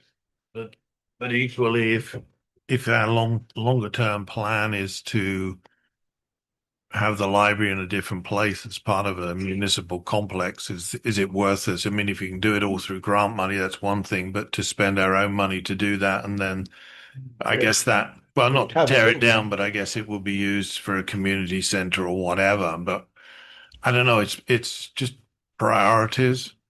I mean, there's a lot of stuff inside of this CIP that So now I want to go back to the police department because I'm thinking about also this growth that we're speaking of. And then with growth comes people, and with people come decisions, and with decisions come law enforcement sometime. And so here's the question. I recall us having a conversation, what was it, 2 or 3 years ago, in regard to the body cameras. How that contract for the body cameras is soon, it's got what, one more year, if memory serves me right? For this year. Yeah, see, good. I We've got the remember. quotes. Um, Where right now the current contract includes brand new body cams that we will get before October 1. That's included in the previous contract. okay, And that was 154,000 for 5 years. We split it up 28 something thousand a year. Going forward, those body cams have a life of about 5 years. right. So we're gonna, because the price went up substantially for the same exact contract we have to keep our current tasers, which our tasers still. That have was some going to life. be my next question. The Current tasers taser. are fine. The Taser 10s are the new shiny thing everybody's going to, but it was like $275,000 from 150 from last year Mm, to go to the 7s or the 10s. So what we're planning on doing, we're waiting on a quote with all some things. We're not going to do they included automatic translation, stuff like that. You can use your phone for that. I'm not going to do that. It'd be great to have, but not right now. So going forward, we're going to sign the same contract, except we're going to leave the $30,000 new equipment clause out of it because we won't need, this will be a 5-year contract. You know, an Axon camera is 5 to 6 years life. Now, granted, there's a 3 or 4 year warranty on it. We can add to extend that warranty, which would be more cost effective than buying brand new tasers and cameras. So we're working on that, but that does have to be included in the next budget. We'll have to That's- sign it. Yeah, that's what I'm Because thinking. it That's, ends this year. those are big budget items. What I'd like to see from him, we don't have any police lines in this thing. I mean, And besides the complex, which is Right, shaped- other than that, I mean, their equipment is expensive. I think we need to have, and we need to be planning for the size of the force. And like I mentioned before, I think they need to add one person a year for each of the five, maybe even two per year, but at least one. Well, Chief, you need to come back with us with a line for your different equipment. If you're talking $150,000, even if it's spread in 30,000 increments over a 5-year period, just for the body cameras, and that's based on our existing force of 10 officers. So you're gonna have to project ahead. So you're gonna have to project ahead for adding to it each year as we expand the police force. We need to have what your vehicle requirement's gonna be, your computer requirements, your light bar requirements, all those things. Now you can roll all the things you put into the police car into one budget line, but things, I would have at least 2 lines for you. I'd have a line for stuff that goes on the officer. That includes the gun, the radios, the Individual equipment. individual equipment, whatever they need. And then another line for equipment that's needed in general. That includes vehicles and stuff that the officer doesn't have to necessarily carry on his back. I mean, we used to have to budget. We had a public safety department. Our police officers were firefighters also. We had EMS equipment in their trunks. We had large fire extinguishers in the trunks. Most of the fires in the city of Green Acres were put out by the police officers with their fire extinguishers before the fire trucks ever got to the fire. But there aren't, in newly built construction, there aren't that many house fires anymore. True. Because we do a better job than we did a century ago in setting the things up. But anyhow, we need at least 2 budget lines going out for this whole period to be added to the general Can community you service. do that then, town manager? This question for the chief, do you have your eye on the timelines for the residual grant, bearing in mind that the prior chief missed both The deadline in deadlines? October, so we have to wait till July 1. I've already submitted our letter of interest and said I can have to resubmit it after July 1. Okay. Do you know what you're likely to be requesting from that? Probably the same, because right now a single vehicle is Alan J. Ford down in Sebring. Well, it's an all-in-one shop. The same place Tavares uses, and you don't have to go get it, bring it, take it to JCO, take it to the radio shop, take it everywhere. They do everything, and it's $68,000 for a fully equipped car outside of the radio. Now the radio, I've worked a deal. I don't have to go to the radio shop and pay $5,000 through my connections with the sheriff's office. I'm able to. We have radios spares in stock. We have 2 right now in stock. They will Right. install them for us for no charge. They'll just come to our office and I'll help them. We'll do it together. So that they've already done that, taking radios out, because normally they charge us $500 to take a radio out, and Right. they come to us. But the actual radios, we have to do those through Lake Right now we County, have right? 2 or 3 spares, plus we have 2 or 3 radar units, because I gave the unmarked car to Public Works or to Code Enforcement. And I just got approved to decommission, get rid of, I don't like the deaccession word, get rid of number 9, which I'm still in the process of pulling all the stuff out of it. So, again, I was not included whatsoever in last year's capital. That was just not the relationship that he chose to have. I went back and looked for some old forms and I found them, and there was no police lines, because he was like I was talking to Sean, even though the body cams are going to be $150,000 spread over 5 years, it's whether or not you really consider that a capital outlay, because that's not improvement to your building or improvement to your. Could you use the residual grant for those? I don't know if you can. Oh. I don't know. I know, like, For those? The residual grant. It's a grant from the Yes, county I that's know it's what left over. I don't know. just leftover money That's that pretty they much- divvy up.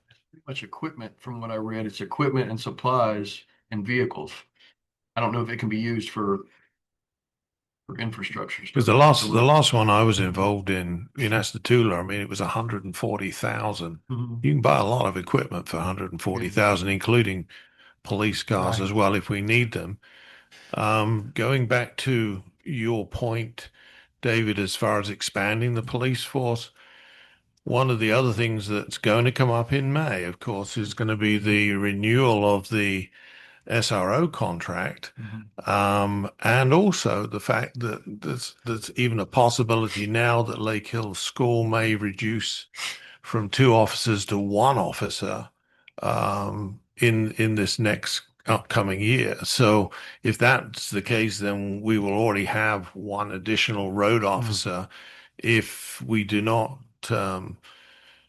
renew the SRO contract, then you're going to have 3. Well, never mind. We have 1 officer that's Well, better than. we don't want to get prematurely Yeah, into we don't anyone's wanna say career one officer's leaving. He paths. did tell us he got offered a job up in North Carolina where he's trying to get closer to his family. That could or Right. could not happen if something falls through. Right now we have 3. If they want to downsize to 2 at Lake Hills, I'm not an advocate for that, because if they want to maintain 2, then we'll put 2 at Lake Hills, because they can worry about Lake success. Because Lake Hills, it never fails. You've got the middle school kids that's our busiest school. That's the most likely place for an officer to have to go hands-on. It happens all the time with the ODD, oppositional defiant kids. And then just last week, we had an autistic kid put his arm through a window and cut himself. So if that happens, 1 officer it's going to be a nightmare. Not only are the radios, Lake Hills and Lake Hills Academy and Lake Hills School are on 2 separate channels. You have to switch back and forth. They're not on the same channel because they'd be talking over each other all day. You always need 2, because at least one is a witness for the other Well, see, person, right? we have 1 at Lake Success, which is a smaller school, but see, Lake Hills and Lake Hills Academy are co-located at the same address. So by the Marjorie Stoneman Douglas Act, 1 officer fits the bill. Yeah. and the school But- wants to save money by not paying for But I've 2 got at Corporal the- Knox, who's been there That's for several years. that's okay. And he is He's the expert over there. He knows how The busy good he is. news Hang on, is, David. we need to be doing this for road patrol. Let David, Knox is the expert, and when I told him that Mabry told me that they're probably gonna pull one, Knox was like, "Nope, that's not gonna work," and he's the Right. expert at it. I get it. I've worked Lake Hill School, and that's busy. I worked there quite a bit last year, and well, maybe it's that time feels. to hand it over to the sheriff's office Well, and give you the I'm not against that because I've seen how, yeah, there was a misconception that it was a revenue stream. It's really not because we're paying $183,000 on top of what the school board pays for 3 officers. yeah. So basically, we're paying for one.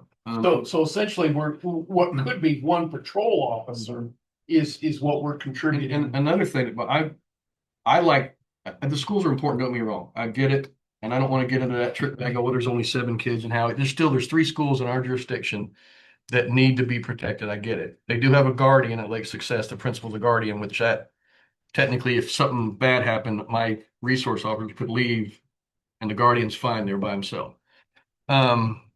Just going forward though, my emphasis is on our call volume is going to start kicking up. And if they downsize to 1 officer at Lake Hill School, no doubt we're going to start getting 911 calls to Lake Success or whatever, Lake Hills Academy, because they don't have an officer there and their behavior therapist can't handle this kid who's fighting them now. Yeah. So we'll start having our road patrol at the expense again of the town going and covering calls. Because I was told for Knox before they put 2 in Lake Hills, it was constant, 911 calls constant, and we were always responding to it. My emphasis is on, again, schools are important, but there was a rule in place by the previous administration, you were not to leave that campus. And we had a situation where Hemby had a taser guy right there at the learning center on the curve there, calling for help. And my officers are scared to death to leave their post to go help their officers in trouble. That didn't sit well with me. That's not going to happen. But I think we're Let me handle the repercussions if something happens at a school when we're not there because an officer was so getting. just think bringing this for back the- though. We're For 2 hours for in. the budgeting process, this is the lead into the budgeting process. It is. Yes. It is. He needs to start projecting out over. I was gonna bring this back, and I was gonna point out to your point, Counselor Miles. We were looking at City of Tavares' CIP, and basically everything that's capital that's over $5,000 is in their plan.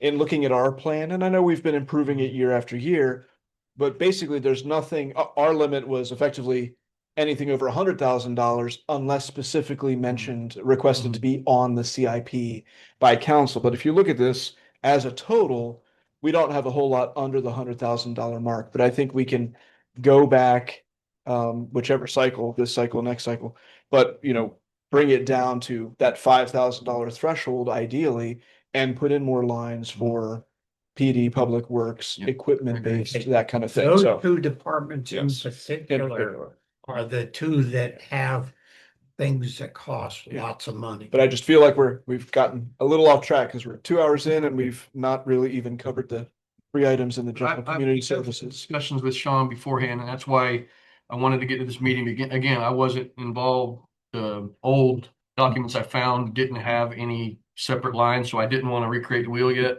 But like we talked about, technically, do we put I like the idea of projecting out because now we have 15 licenses for tasers and body cams. Next year it might be 18. Next year it could be 20, 22, 25. We have to start figuring that into the forecasted years, as well as vehicles. Vehicles, I've got rid of 2, and I know I can't use impact fees to replace cars, but as we start adding officers, right now we're 10 officers and 13 cars. Right now we only have 2 spares because one of the cars is down at the JCO, so we have 2 spares. So we have 2 spares. I took back number 10 that's set for 2 years for the fire truck. That was one of the best spares because right now our 2 spares are 19 or 17 and a 20. I just got rid of the other 17, which was at the end of its useful life. What's the oldest one you have? 17 right now. I have number Number nine we're getting rid of, that's a 17, and number 3 is a 17. Okay, so you've 8 years. Mhm. Okay, that's pretty old for a police car. It is. I mean, luckily this town is small and it depends on how many miles they accumulate going. I mean, somebody lives in Lisbon versus Tavares, obviously it gets up miles, but our vehicles don't get a lot of miles doing the patrol in town, luckily. I mean, they do right around the town 30, 40, 50 miles a night, easy. But so it's the age is more concerning than, an 85,000 mile vehicle. It held 120 was the old rule at FDLE. Once it hits 120, we start getting rid of them. But so I've got rid of the 2 of the oldest ones. I got rid of the unmarked and went, like I said, went to code enforcement. So because we did have a stacked up, pit back there behind the fence. I still, again, I'm saying it. I still have heartburn with the 2 side by sides that were bought. We used them 3 times, 4 times, maybe in a year. I'm not looking at the end of the year to do anything with impact fees as far as that. I mean,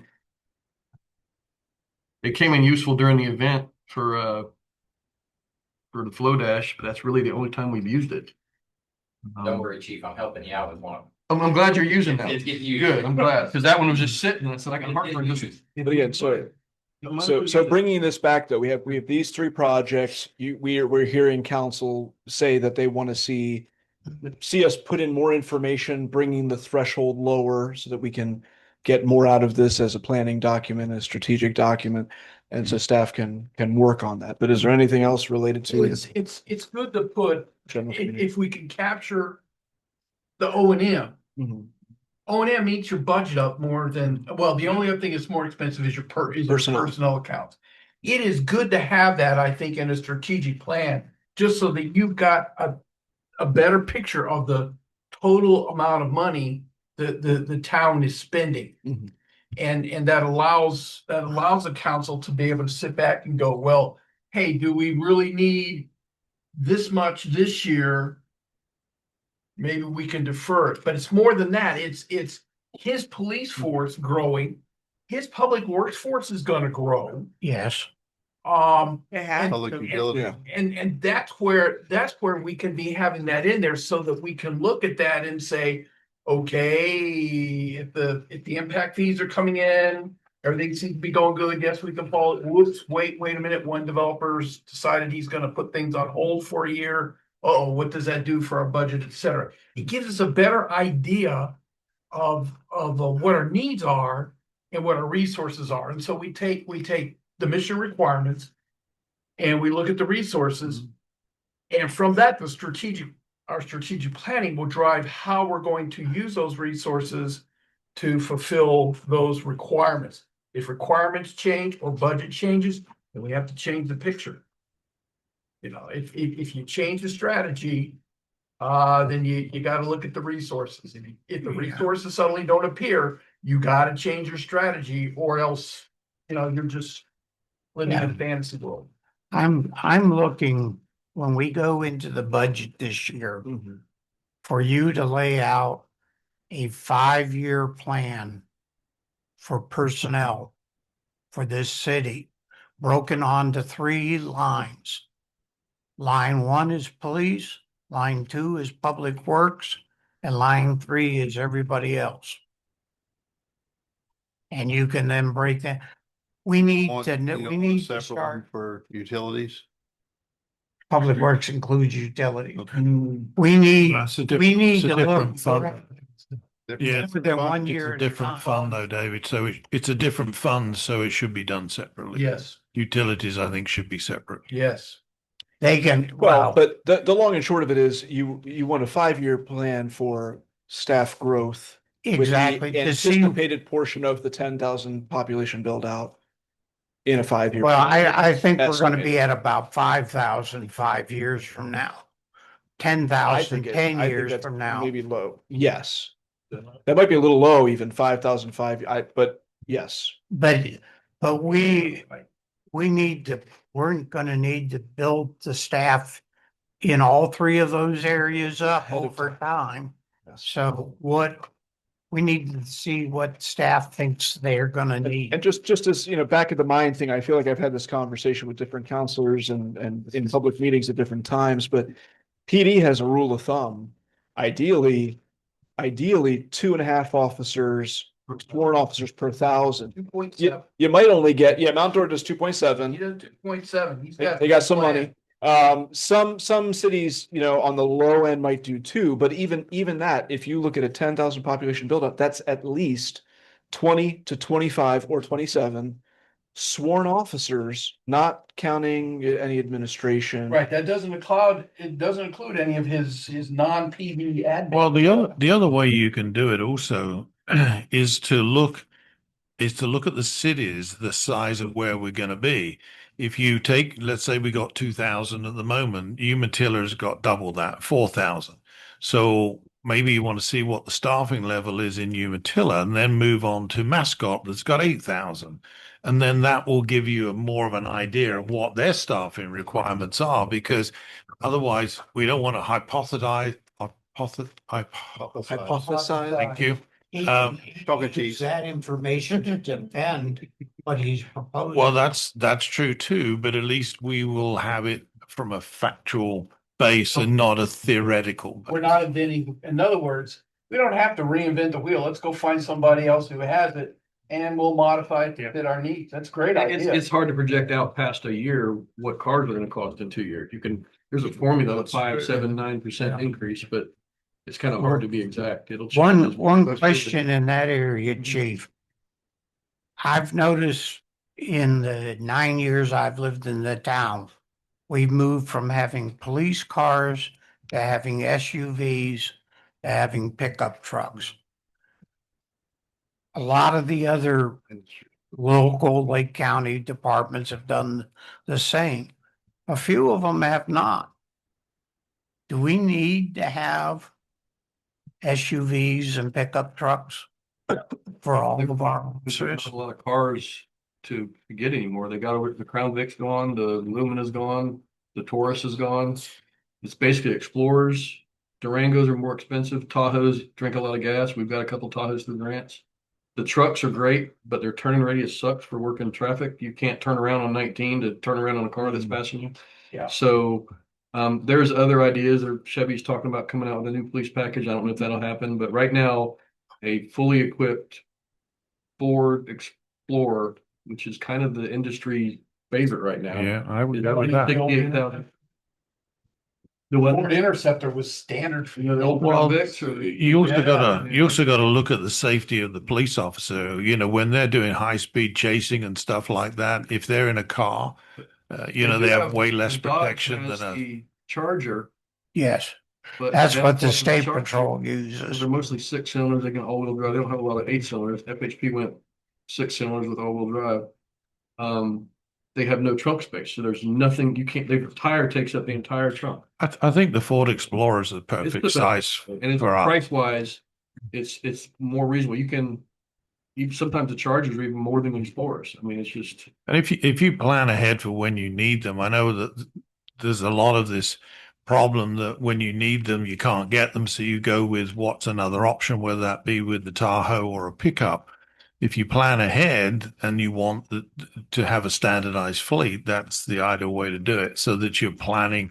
If you need it in a year's time, you may need to order it in 2 months' time.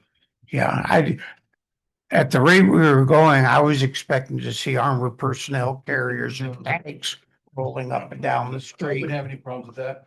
But, to me, the pickup trucks was kind of an overkill type of a thing. It's a little, they don't have as much room for the cage, stuff like that. There's either a single cage or a double cage.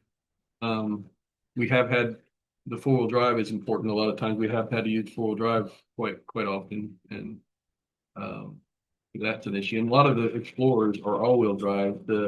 I'm not a huge fan of the hybrids. They have a lot of battery issues. I'm not a huge fan of her oldest. What you need to do in this line that you're gonna develop for us on vehicles is you don't need to tell us the brand. Mhm. It can be a Chevy or it can be a Ford, or it could even be a Toyota or a Nissan for that matter, as long as they have police packages with them. I don't know if that those brands do, they've never targeted that market in the past, but you need to be able, when you lay it out, to say, we need 2 SUVs, we need 2 or whatever, and a general size. So, and I would just use the current cost and on them. Well, when I went and did some research on the prices, I got with Tavares and I got with Leesburg. Tavares just bought 4 trucks and 3 Explorers.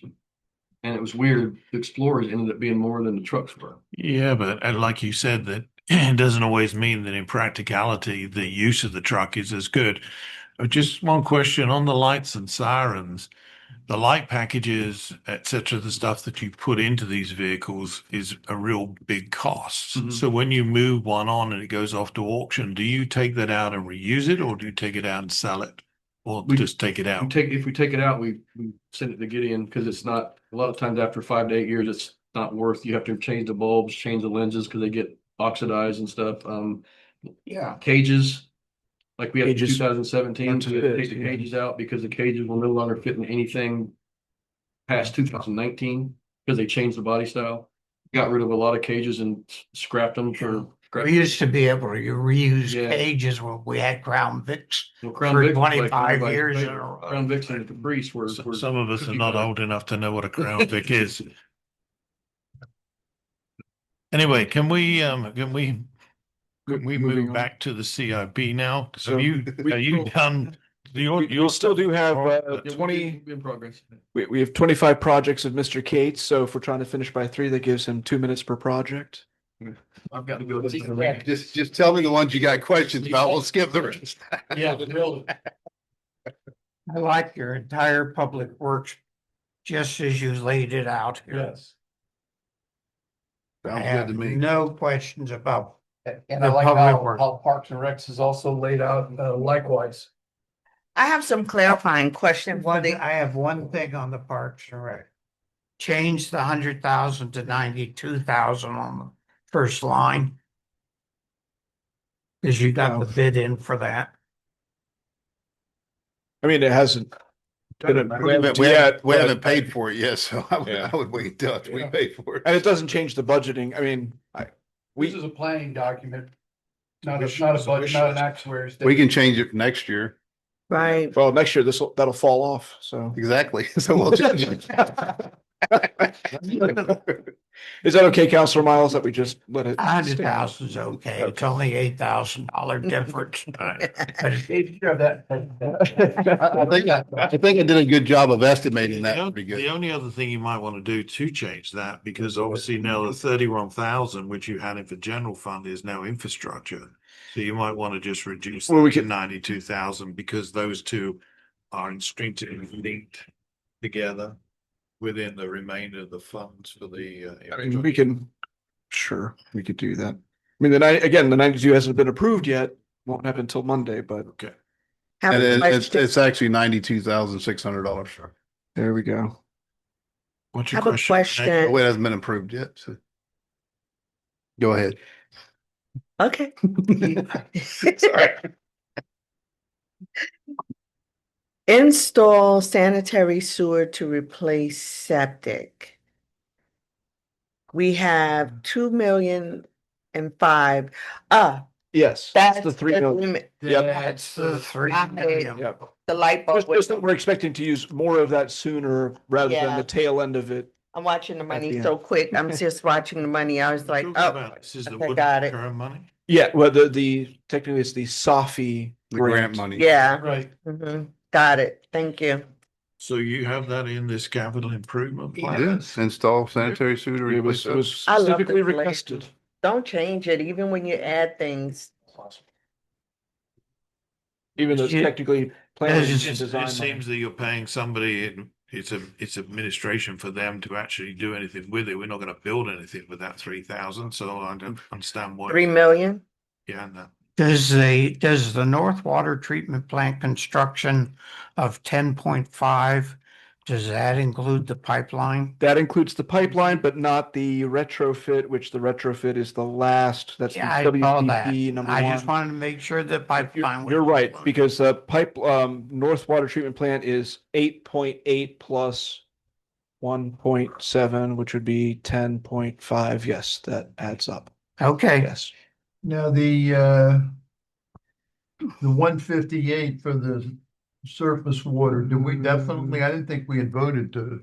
Well, no, Move but that. the council said you wanted to see it on there. We, It's on here, I Or got the that. placeholder. yeah, Yeah, and Have we funded it yet? No. yeah. yeah. Keep, But- keep in mind, this is all funny money. Sure, I know.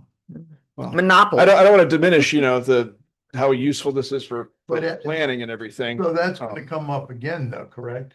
Oh, yes. It has to. Yeah, It's, I mean, it has to this year.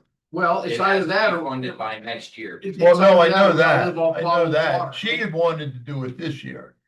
That's Well, why I said Sarah had that. brought it forward because the longer we wait, the harder it's gonna be to get the grant, Right, get it that's in what she by said. 2029. We're actually gonna start working on our cup removal by the end of this year. Yeah, and I didn't think we had come to a firm decision other than to move it to this, To FY, to the CIP. to the CIP and to put it in FY 27, which would put it in the budget of Yeah. FY 27.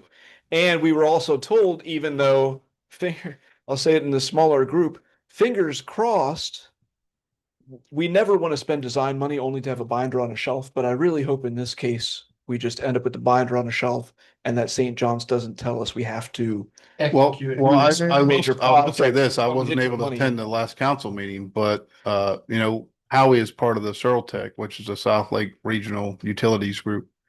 And everybody in this group has to do A study. a study. The only difference between Howie and the rest of the Tech is we're in a different, and Sarah explained that to y'all, we're in a different water district than they are. So we're backing the one that they're submitting, but we can't submit it for ourselves. We have to submit our own because we're in a different water planning district. And we did put in, even though again, hopefully we're not doing an actual construction project, but per council's request, we came up with the number. We have to of do the $7.5 million feasibility dollars study. We to have to do So. at the end of the 5-year cup if St. John's were to require that. So it's on the CIP, but again, really hoping we aren't required to. Yeah, you have to show St. John's that you're moving forward to do something for alternative water, whether that's surface water withdrawal or some other kind of surface water. But we have to show them we're doing something. So we have to show them we're doing a feasibility study and planning for it. Whether it ever comes to fruition, we have to build something and construct something is different. Yeah. But we have to show them that we're at least as a town looking at it and going one way or the other way. Yeah, because otherwise they'll force the decision. They'll make their decision and force it upon us. Yeah. And then all of a sudden we're like, uh-oh, what are we gonna do now? Yeah, everybody in Benicia, guess what? You don't have to worry about water in your yards anymore. You get to getting the HOA to persuade to let you put in And then there's all things around the county that's going on. Lake County's looking at soil mitigations for Clearmont area, which affects Clearmont and that surrounding area down there as far as the amount of water you'll have to use on your irrigation for each single family residence. So there's all kind of studies going on and things that each municipality and even the county is looking at. So I have in regard to the project, my favorite, the water tower. Mhm. I'd like it to be in FY 28 if that is at all possible. Only because I know that we have development and different things happening, and I always believe that it's nice when we can get donors and other people's money, like developers' money, to donate towards helping and putting it into a fund so that we can have a pretty water tower like everyone else. I know I keep saying it, I sound like a broken record, but the water tower is very important, I think, as an icon for this town. I'm not sure how we'd get developers to chip in. yeah, I don't see how we would get developers to fund that. Hmm? I mean, I don't see how we would get developers to fund that. I mean, that's just my opinion, you know. I still think we should move it up a couple of years. I would like, We're in funny money land. Remember? I understand that, but just this, But I know it doesn't sound good probably on how to get the developers, but it's like any other thing when you do concessions. I just believe in negotiations and concessions. And if we have, let's say, ABC developer comes in, they decide they want to build another community or whatever have you, we're deeding most of our roads over. But then at the same time, we can say, well, we have a project, which is our water tower. It would definitely benefit their development as well in helping them to sell their homes that they're building, or the builder that they would have, the developer would contract to build inside of their community. So it's a part of the beautification I agree with you project. on the water tower. That's why I tried to get the grant, you know. I know, It's well, like- you did 'cause get I it. will say But this. it was the $400,000. Well, it's 500,000, we paid half of that of the 50-50 grant. Okay. 250, because, and the reason why, Okay, no matter, and I don't know if how many of y'all have been on some of these new sites, development sites. I mean, there's construction areas and most people aren't allowed to go in there, but I go in there and do inspections all the time. Every development that we're doing and everyone that's going to come into this town, you can see that water tower. exactly. Every one of them. Every one of them. You can see the water tower And from I wish- the only one you can't, which we'll be looking at our new design water plant, which I have, is the one that's at Lake Hills, because they're down the hill. Yeah. But all the other developments, Watermark, Hillside Groves, Mission Rise, every one of those developments from the people's houses and their backyards and front yards, you'd be able to see that water tower. Absolutely, and If we- that's my point exactly. If we Is put the to- new, Howie PD badge right on the middle of it, could we use impact fees for that? But do we have a Yeah, consensus to it's- move? it's every- I don't know. Do we have a consensus to move this to 28 though? I mean, I'm as fine, I'm fine. Yes. I'm fine with that. 20, thank you. And we already got a donation of a nice light. Remember? That The only too. problem is that Goes against code. Does it really? Goes against that night code. because they have to shine straight up. The Indians could find the seeds. Trust me, I don't think they're gonna have trouble finding us.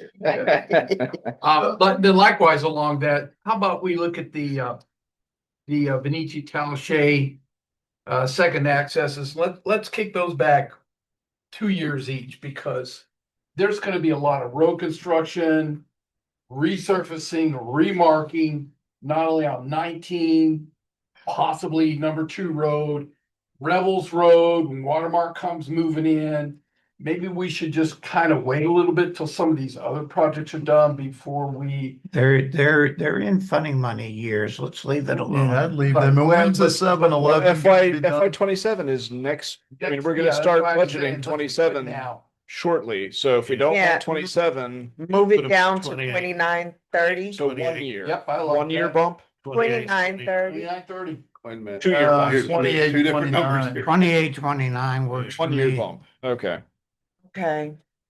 We'll come back next year and move it down. There you go. You always have that up.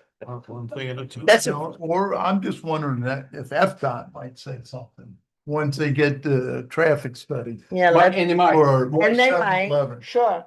But see, that's another thing that I'm still talking about, and I know I don't want to be a broken record in this session right now.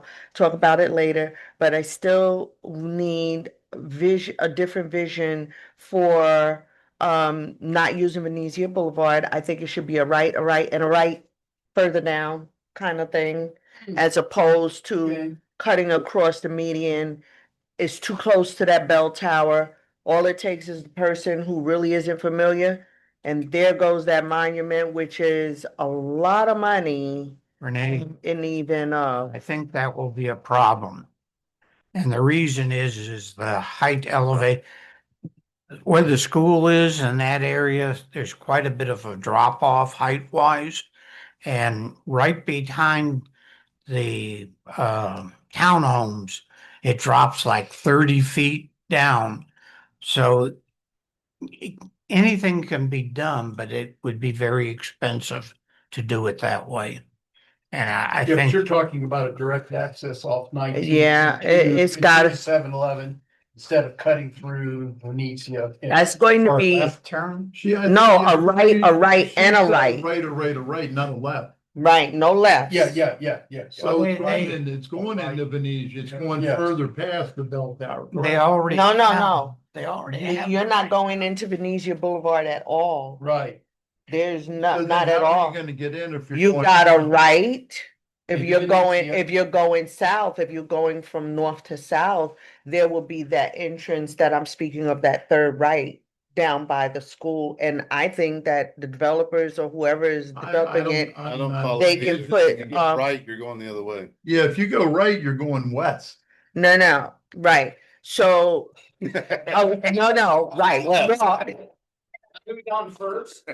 Okay, so what I'm suggesting is that if going from from north to south, that there will be a turning lane off not Dixie, further down from Dixie, which is where, what is the There is- clothes There is no. thing? I went in there. Dixie comes out and the next. No, not the past Dixie. That's Florida.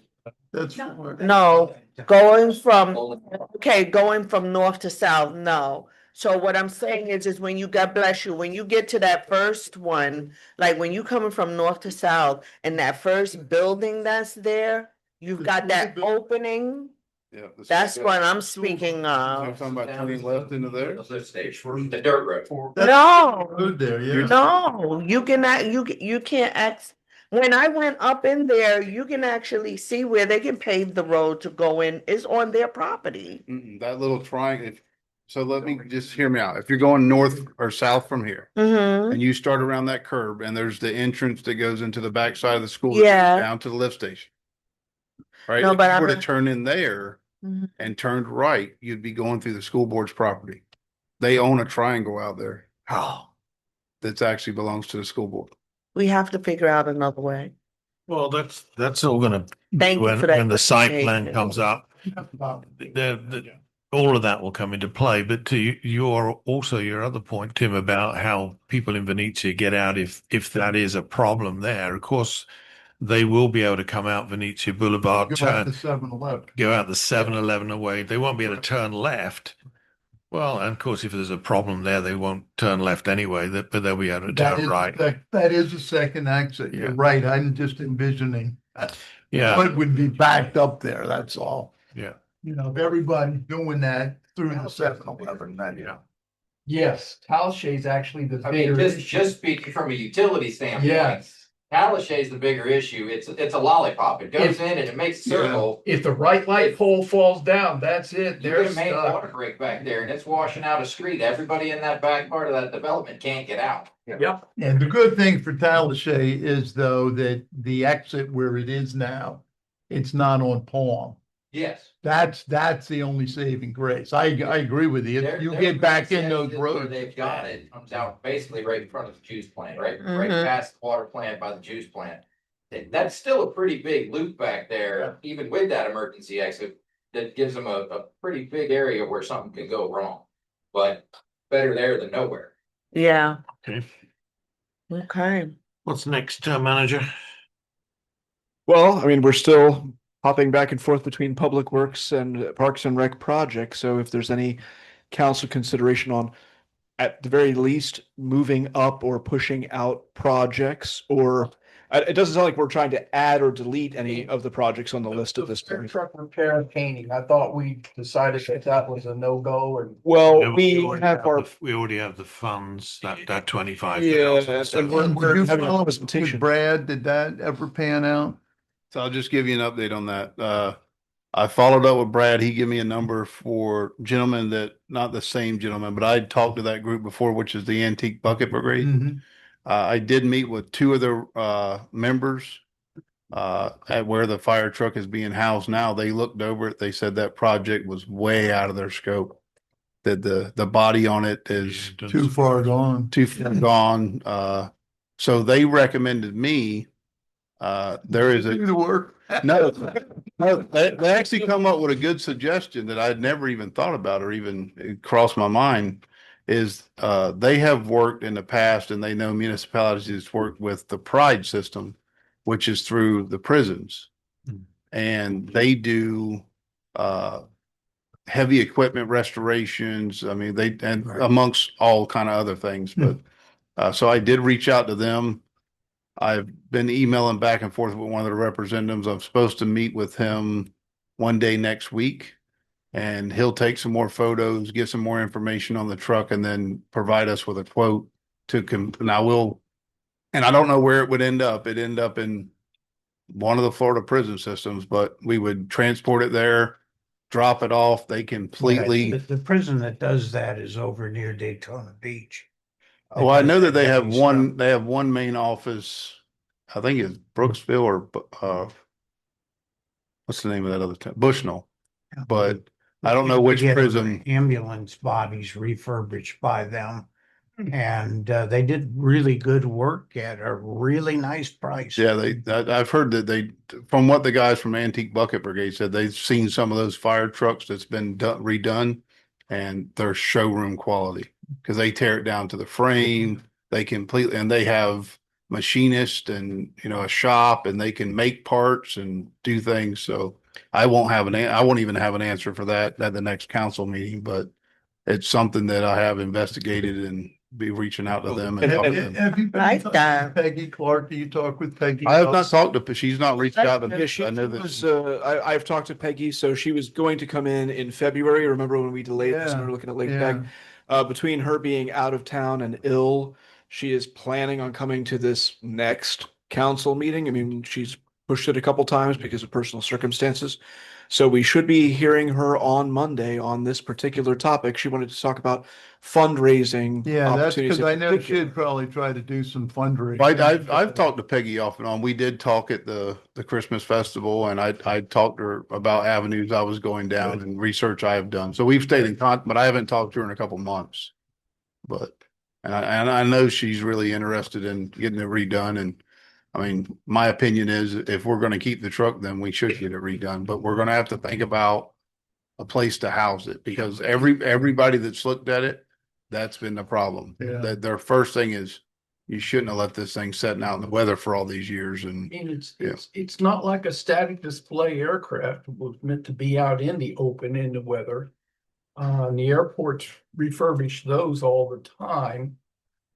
As they buy them from the Air Force, and then they get volunteer aviation enthusiasts to come in, restore the aircraft, paint it, etc. But my thing is, okay, you fix it up, you paint it, it looks real pretty. Now what do you do with it? Because there ain't no firehouse to store it in. You're not wrong. That's why I favor the water tower over the fire truck. At least I can see that. It's out in the open, John. I know. That's what I mean. But it was meant to be out. Made out there, exactly. Water tower was built for that. You just buy a metal core. something would be better than nothing. Yeah, you could leave it out in the weather. But well, that's great. We want to have room for. We can talk about that when we get further into it, but. Okay, any other particular questions or comments on any of the other projects, moving them up, pushing them back? Yes, my Pine Park. Pine Park. So Pine Park, we currently have We have it at $29. $600,000 in the last 3 years, 200 each. Yeah. The question that I have, this is a Morgan question. Are we getting grants for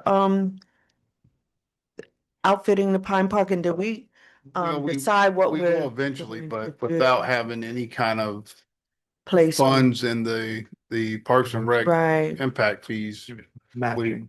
because you'd still have to match grants. Some grants we may be able to get 100%, maybe for equipment or something like that. But if they're small, equipment or something like that, but we'd still have to have the matching grants. And right now we're negative, so that's why we pushed it out so we could wait until we started getting these funds in, so. I was Okay. about to say that, that's one of those projects that primarily looking at Parks and Rec impact fees, which is to the mayor's point earlier, negative right now. But with all the homes that should start coming soon, it is possible you guys could push those 3-year buckets forward 1 year, most likely. Thank you. Because you will start seeing the impact fee Yeah, coming in. That'd be a repaying question that for amount. John and Oscar. Yeah, but we've. I mean, at least a year, We still one, got 200,000 right. yet to repay, but our impact fees for Parks and Recs is like 1,000. Yeah, so that would take you 200 homes Yeah, to that's- break even, but maybe you might be able to push Pine Park. Can we push Up it a up 1 year, year. please? Why don't you just put another 200,000 into 28 and leave it and make, change it to 800 instead of 600? You think it'll need that much? Oh, it's gonna take a lot. Okay, so we're adding a whole new $200,000 in FY 28 for Pine Park. Thank you. Okay. Now, what do we decide about the library? Were we sliding that back a year or what? Yeah, we got to slide it. Didn't, Yeah, we really want to move that 27 to 29 so that you got it in 28, 29. So, and there's been a submission for this year, but that money's good for 4 years. If we were successful in obtaining $500,000 from county impact fees. so what I hear you all stating is that we're moving the 27 to 29, but leaving 28 Oh. where it is? Sure, you could look at it that Yeah, way, yeah, or shifting it a year. Move everything to the right 1 year. Okay. Yes, yeah. But 28 remains 28, correct? Well, we'll have 1,000,000 in 28 and 1,000,000 in 29 is what I'm hearing. That's what Okay. that's how I understand it. The only other question is, yeah, I just like to try to have it as General Ransom, so I never met a problem I could execute, but I'd at least like to try to keep it somewhat physically reasonable. The wastewater treatment plant acquisition, I think, has to be kicked back a year because we still have to wait on the Woodard and Current stuff coming on. And 15,000 is not going to cut that anyway, is it? So, well, we've got 5 million down for 27, but I'm 15 million, I don't think that'll be enough. no. Oh, not- no, not no, even a chance. no, We're no. gonna be asking for. So I mean, my thought is we keep that to the right another year. We could even take the renovate Sarah Maud Park, maybe put it in 30. I think would probably be more realistic than 29. Well, wait, so one thing at a time. So wastewater treatment plant was shifting a year. Take the wastewater Shifting a year. to the right. He didn't even take a breath. I thought we were doing the same topic here. Just making sure. Nothing.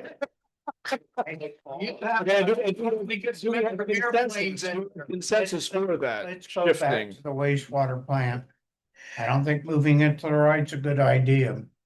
I think we've already used everything up except for what, 50? And we still owe the CDD an answer on that 50. And the next development that comes in, we need to get moving on that as it is laid out in the plan here. Well, and you could, I mean, part of this will come clear when the CDD or Woodard and Current does their work.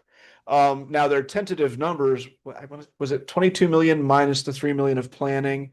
So really you were closer to 18, total. 22 total. So 19, I mean, so you could argue It was 22. 6 and divided up 6, 20 and that's to hook up with the roads. lower I end. think the reason their number is so They would be high, very optimistic. one of the reasons their number is so high is not for the plant. It's because they're planning on digging up all the roads Mhm. and putting the sewer It's the pipe down conversion, the road. Yeah. And you don't have to do that. You put the water lines on one side of the road and you put the sewer lines on the other side of the road. And it saves you a ton of money in that you don't end up doing $7 or $8 million worth of road reconstruction at one time. Most new developments have the wastewater lines under the road. Really? All of because it's a gravity. all of the new developments have them, because you have to have manholes in them, and it's both. I mean, you'll have some sewer lines outside and in the right of way, some will be in the road, so. Yeah. The utility I used to work for put all of it's on the side of the road. Because of that the very reason I mentioned. I understand it, yeah. So, but just in terms of years and dollars, I mean, you could argue bring the 5 up to 6, at least would be a little closer to Woodard and Curran's estimate, which is on the low end already. But do we want to move it out of 27 and move it up, or do we think we might be implementing some of this We potentially might in the be next? implementing some of it in 27. I mean, this isn't exactly going to be budgeted until the point we got some kind of grant or something We've for got this plenty of anyway. Things. I This would is I would funny argue money. raise it. Make it too much fun. Yeah, but I would argue at least raise it to 6, 6, and 6 for the 3 successive years, which is closer to the Woodard and Curran number, but leave it in 27, 28, 29. So change the 5s. Change the 5s to 6s. And make it 24 Ugh. or 18, I mean. Yeah, the point would be, trying to find alternate funding sources for this. This wouldn't be Yeah, most of this, general fund or most of this will come from grant. It would money. have to, has to. This is the easiest Yeah. right now So. to get grant money from the state of. Really? Yes, It's just the water and wastewater. Okay. And then Counselor Arnold, then you were going to renovate Sarah Maud and you wanted to move it up or back. Why don't we move it to the right? So FY 30 Yeah. consensus. Yes. Well, what's there is gonna last a long time, isn't it? Well, this is This not would be for, parking in This the is for front. this is for parking, and This is to put a parking lot in. yeah. Which there's none now. Right. Yeah. I mean, I think we're all in agreement as far as FY 26, 27 for those water improvements, we've got to hold to that. I mean, I do like to drink water, although you could do what. So what are you looking to do with Sarah Moore? Move it where? One year over, so FY 30 for Sarah Maud.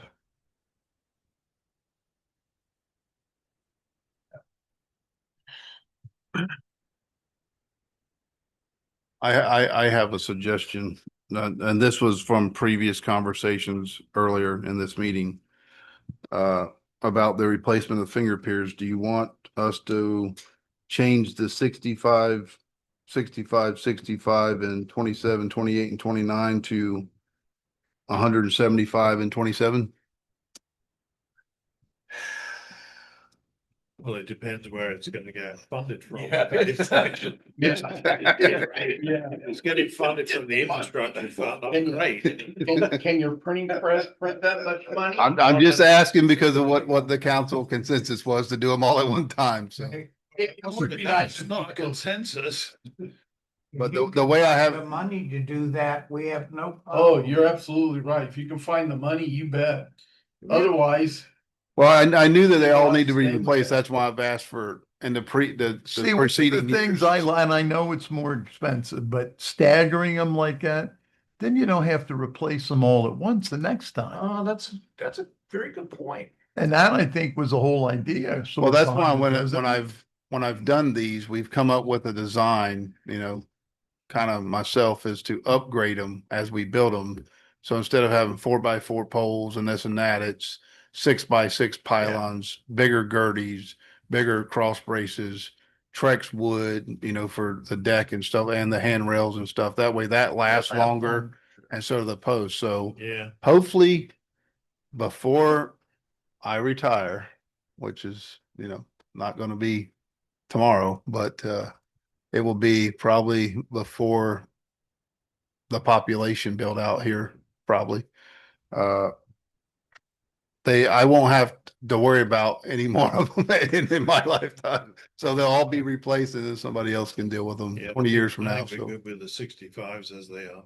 okay. Just ask. And the other thing I wanted to mention, if we're down to the last wire here, is the call that I stepped out, that was the contractor for replacing finger pier number 8, and he said that he would stand by Good. the reduction of the $2,500. Yay. So He's a wise man. I am so happy. Thank you. Gary, you were talking to? yes, Awesome. and they do a great job. I mean, it helps the town out that fortunately enough, this time they weren't the lowest bid on the dock replacement for the boat ramp, but you know, Lowest price technically acceptable. The others were Yeah. not technically acceptable because couldn't see how could they possibly do the work. well, not only That's that, the right. one that I think that was the lowest was disqualified because they, Complete yeah, application. they incomplete. So Yeah, so he is the lowest price. yes, they were acceptable seven bid. submittals, and out of the 6 that were submitted all the right documents, he was the lowest out of the 6. So Same guy for the dock. mhm. Yes, yeah. Good. Any other comments, questions, concerns, thoughts on anything else on the list? One more and then I'm done. Revels Road at SR 19 intersection, the fair share. So you're looking at 700 table 2. Table 20A. 742,500. Is that what we talked about with the roundabout? Is that This- what we're talking Yeah, about? so And the developer's gonna pay. every developer, Everything for that, right? every developer is supposed to pay into this fair share. Fair share. I just wanted to be clear. Yeah, It's not the fair share for the town, that's the fair share for the developer. correct. So, why, is there a reason that is at I FY thought Mission 29? Wise was gonna do all of it. Yeah. They Mr. agreed, Rice they is gonna agreed do to a- pay for the whole thing, They're gonna because, pay for 100% of that. yeah, because Hillside Grove said they weren't paying, they didn't have to put one in. That's what the council That's voted. just, well, they said that, well, the one at Rebels Road and 19. Yeah, that's the one that That's the one that. he didn't have to, Mr. Rice said that they would put in at That's what I their thought, cost. that they said they would do that. right, so No watermark. is there a reason why? You know what? Watermark's Well, not and gonna I pay. honestly, I could say we did not update the table 20A for Oh, this discussion. We still have FY 25 to Well, FY 30. But we'll say this though, I know Oh. that, and depending on DOT, what they required, but I know like at State Road 19 and 48 where the traffic signal is, even though Lake Hills and Publix didn't have to put a roundabout at their tie-in point on. that's right, it 19, was them that they did. still have to pay in a fair share for the roundabout at 19 and 48. Yes. So, t- Watermark still may have to pay in for a fair share on the roundabout, and so might Hillside Groves on that roundabout, depending on what DOT requires from them. If it's foreseen in the future, but they're not responsible for it, they may still have to pay in a fair share. I'd like to see them have to pay to tell you. I don't know if You DOT's gotta holding pay to that. so much. I don't wanna pick at a scab, but I saw some stuff going back and forth over the last few days about Portofino or something like Yep. that Yep. on the Thompson Grove Oh, property. yep. And all I can say is I concur with the mayor's message on it to the town manager. And we still have somebody else that can pay for the roundabout at that entrance road. And we still have The some. one that y'all blinked on Contribute to our when- budget. when the public threatened You to. saw in that We went with the design. blinking light, that's why. But you saw in that, and again, it's the 7th proposal and they have to come in with an 8th, but you saw Councilor Miles, they had it planned to be put right in the middle of the road. Well, and they giving talked up about that. because that would already be there. They're gonna have what in the middle of the road? Well, the roundabout They that just it thought was, the roundabout was gonna be there, but. yeah, so that was part of their design. Yeah, it was in there. But honestly, this group, I will say, If it's in their concept plan too. That wasn't an application. but it's not an application. It was a pre-application. And honestly, I don't know how long this group still has it under consideration with Patty Buis. She did give them an extension. They were supposed to be out of time by February. Because I know some other developers are also interested in that Yes. piece of land. So, but it's And I'll add the caveat with different ideas. with different ideas. Yes. But again, If- this is the 7th pre-application we've received for this one parcel. So I'm not exactly hanging it on a flagpole and Well, I waving it think around. that we need to see how a lot of what we've already approved, how it's going to all lay out in the town. And we still have that nebulous issue is called water. Yep. Wastewater. Yeah, I don't. The wastewater. The wastewater. Adding more rooftops. I think that we really need to do to give it a breather so we can see what this puzzle that we've already approved, what it looks like for our infrastructure. Also to see what FDOT is going to do, to also see what other kind of money we can get in, to also see how this is going to affect Right. the town and figure out new ways of how to get into the 7-Eleven project. We also, I'm not speaking against Portofino. I think it's a wonderful concept. There's a lot of things in there that I would probably want differently, but we've got to look at it from a strategic point of view. When we talk about building out commercial, we already approved a project with the 7-Eleven new minimalist design with the out parcels and the coffee shop and blah, blah, blah. Have you actually seen a layout for Portofino? Yeah. Yeah, it's in. So- DRC package. It's in the DRC. pack. Facebook, David. That's how we need. It's on. I don't look at Facebook. I look at stuff that the. Take it, it's in your mail, all of the pieces to it. And I actually stretched that It's thing out. in my what mail? Your email, No, your Howie email address. no, I got. Go I- to the, go to the agenda. Under the Agenda minutes DLC, and, yeah, all look the- See that too, okay. In the packet. But the thing is, David, to Renee's point, if somebody comes along with Thompson Grove for straight zoning and wants to do it, there's not much we can do about it. But this one required them to annex Mm-hmm, 10 acres or whatever it was, 15 acres, to get it to the 100 acres, just so they could have it as a PUD, which involves obviously all of the. Now, I wasn't unhappy with the lot sizes, No, but those obviously, were okay. but obviously, That's what- but when you start to look at all of the other stuff, it became a big development, and we don't have any wastewater anyway. Adding that 10 acres has been around for a long time. There was a proposal when you and I first got on the council to add the 10 acres to the 89 that they already yes. have. Well, just to clarify, because there's an annexed piece on the north side that was always part of the plan to bring that into the development. Right. That's still put it at 89. They're talking about the 10 acres of the Langford land, Got it. which Okay. puts them just a hair over 100.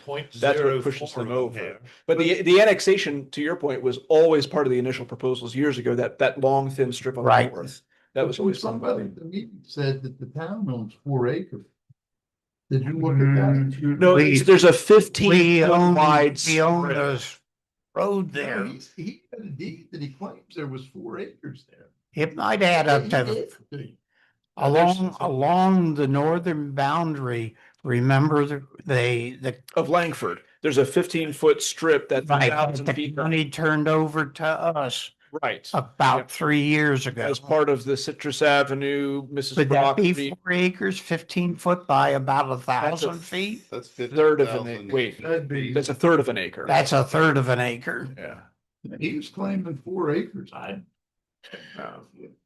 Well, he needs to No, bring it in.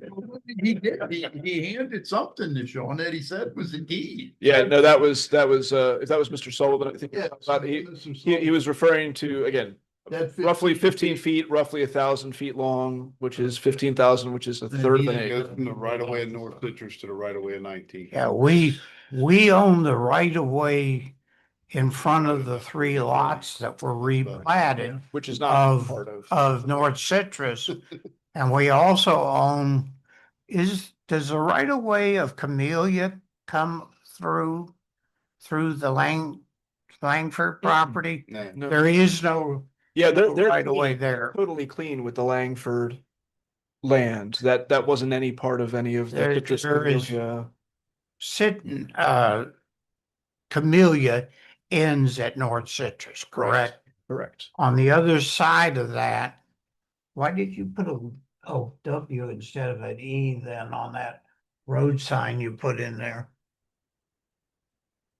Does it say You West you Camellia? show it as West Camellia Oh, instead of East Camellia on one of the road I'll signs. have to look. that should only be if it's on the other side of Yeah. 19. I'll have to look at Yes. that. Maybe they made the sign wrong. We'll double check. Well, we're on. Okay, and by the way, this is off point, but one of my neighbors suggested that we put some yellow and black striped signs on the 2 ends of that intersection Yeah, of I agree North with that. Camellia Oh, like for that. nighttime. Yeah, I see what you're saying. Could we also Is put it- a stop sign on On the other Citrus side, so that when you go in Citrus, because at the moment you have a right to go all the way around the corner and you know, it's pretty sharp. You can end up in somebody it's else's almost, lane. yeah, it's almost impossible to turn there without going into that other lane. Just to put a stop sign at the end of Citrus so that you have to stop and then turn right, and then there's less I chance think of that you was, getting a crash. that was, asked by the council to the engineer, and he said, no, that until that becomes a 3-way stop with the other road, then they would make it a 3-way. And somebody's gonna get hit there. Well, when you But say, I'll talk to Let's him. double check. yeah, You, I think it's David, worth you it. can do that. A neighbor of mine almost has gotten hit twice Oh, I while he's on walking. the While he's old walking. road, I almost got hit several I'm just times. saying that Yeah. really needs a stop sign. Did we talk about sidewalk But can improvements? we put some At all? orange or Yes, I yellow do. and black signs on the? Are we just leaving that as Just it leave them is? in I mean, place. what is the plan for sidewalk? 2 sides. Apparently find more money. Right, yeah. So that the people that are coming up Oh, I thought. Camellia or going. Yeah, we could probably go to 3 and then we'll see. We should be done in a minute anyway. Come on, we at least gotta go an hour over. Yeah. Well done. I do have an alibi though, since we've got the chief of waterworks there here with us. Do you have anything to, do you have anything to add about especially the water items on here? Are you okay with? where we've got Well, I things? would like to make clear that the north and south water mains, that's a good start.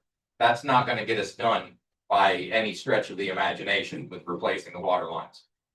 600,000 and 300,000, in 2024, I had URE come in and do from Citrus to Lakeshore on Camellia, because that's the longest road on the north side. That's approximately 1,685 feet of HDPE pipe. And that at that time was 272,435. Just for that one. Just road. for that one road. And also on that road, what we need to keep in Where are mind we is looking there's at very now? few connections Water on that road, mains. service lines. So that keeps the cost down itself. Once we start doing these side roads and we have to reconnect all the homes, that price goes up. So it's a good start, but I don't want anybody to think that, oh, we throw 900,000 at it and it's all new pipes in town. Could you That's- provide maybe better future planning numbers? Not really, because the price of pipe right now is Is such fluctuation. Really? Between the cost of producing the pipe, getting the pipe, and with all the construction going on. I just talked with Danny about it yesterday, and they're seeing the prices on pipe fluctuate daily. So What, it's a little what bit hard to size get a good pipe idea. was that, 200,000? 6-inch pipe. 6 inch? Yes, sir. Because that's new valves, that's new, Right. new hydrants, new everything. It's a complete redo of that line. So you're saying that 900K it's really just a place marker? Well, you'll get 3 or 4 roads out of it, depending Okay. on how long the roads are, which is a great start. But, as Yeah, we but move it's a forward, start, we it's a have to- marker, it's a start. Yeah, we'll have to continue moving forward. There's a lot of ductile iron pipe in town. Okay. Morgan, Sidewalk. sidewalk improvements. You got 10 in this current year, and then we've got 60,000 till the end of 31. What's your plan? Is this Lakeshore or where is this? No, we actually have some sidewalks up in the north end. We've started in the past month, we've done sidewalk repairs on East Laurel, Lake Shore. Next week, we're starting 2 separate projects to finish Lake Shore on the north end. Also to tie in the 2 new boat ramps or the fishing piers to the existing sidewalk. Plus, we're going to redo East Central down and from Beasley all the way down to the end. We're going to redo that. They're starting that next week. So what I wanted, East Laurel and North Citrus, which is in front of the mansion, that sidewalk is somewhere close to 100 years old. It's cracking up, deteriorating because concrete, once it reaches its hardest point at 100 years old, then it just starts turning brittle. Okay. Keep when you're looking at the cost of these, just keep an eye on the availability of transportation fund money because currently we have a budget of 76,000 and we've spent 10, and we've got 38,000. Nearly 39,000 of other contractual services. Unless you got earmarked for something else, you could use that, and we've got 0 spend for this year. And you can use transportation money. No, I understand that. So Yeah, I got it. just keep an eye on it. All right. Anything else? Yes. You're always the one that wants to go home. Oh, Real quick, the mausoleum, do we own, what do we own there? Just Nothing. Nothing. But nobody can build on the mausoleum, is that the way There's the law? there's a lot of regulations on the buying or selling of ground that has people buried in it. Yeah. And the short version is no. Wow. But however, ACL one, whatever, acquired that land, they have it now. I mean, I guess somebody could try to fight the historical transfer of that, but it's the entity that owns, it's really the Langford The family, Langford family. and they own it through a corporation. But I mean, it's in their hands. Could someone dig through Marvell Zona's reverse mortgage and see if it was or wasn't transferred properly? But for right now, ownership being 9/10 of the law, it belongs to the Langford family. Itself, there's no Correct. anything around it at all. The other thing we found out when we were doing the North Citrus is they have it marked on the wrong parcel. It's actually on one of the 2 big parcels rather than being on the little parcel. 300 feet north of where you would think it is on the map. Yeah, the county tax collector has it either marked wrong or something. Yeah. I have one quick comment, not even a comment, a question.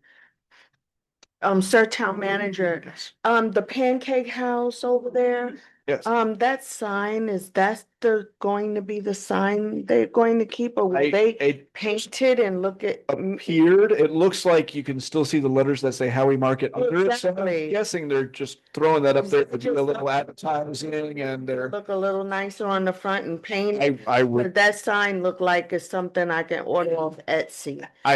I couldn't tell you. It certainly hasn't gone through the sign permitting process. I took it as a temporary, Is it look what's coming soon Okay, kind of a thing. that's all I need. Motion to? no, not yet.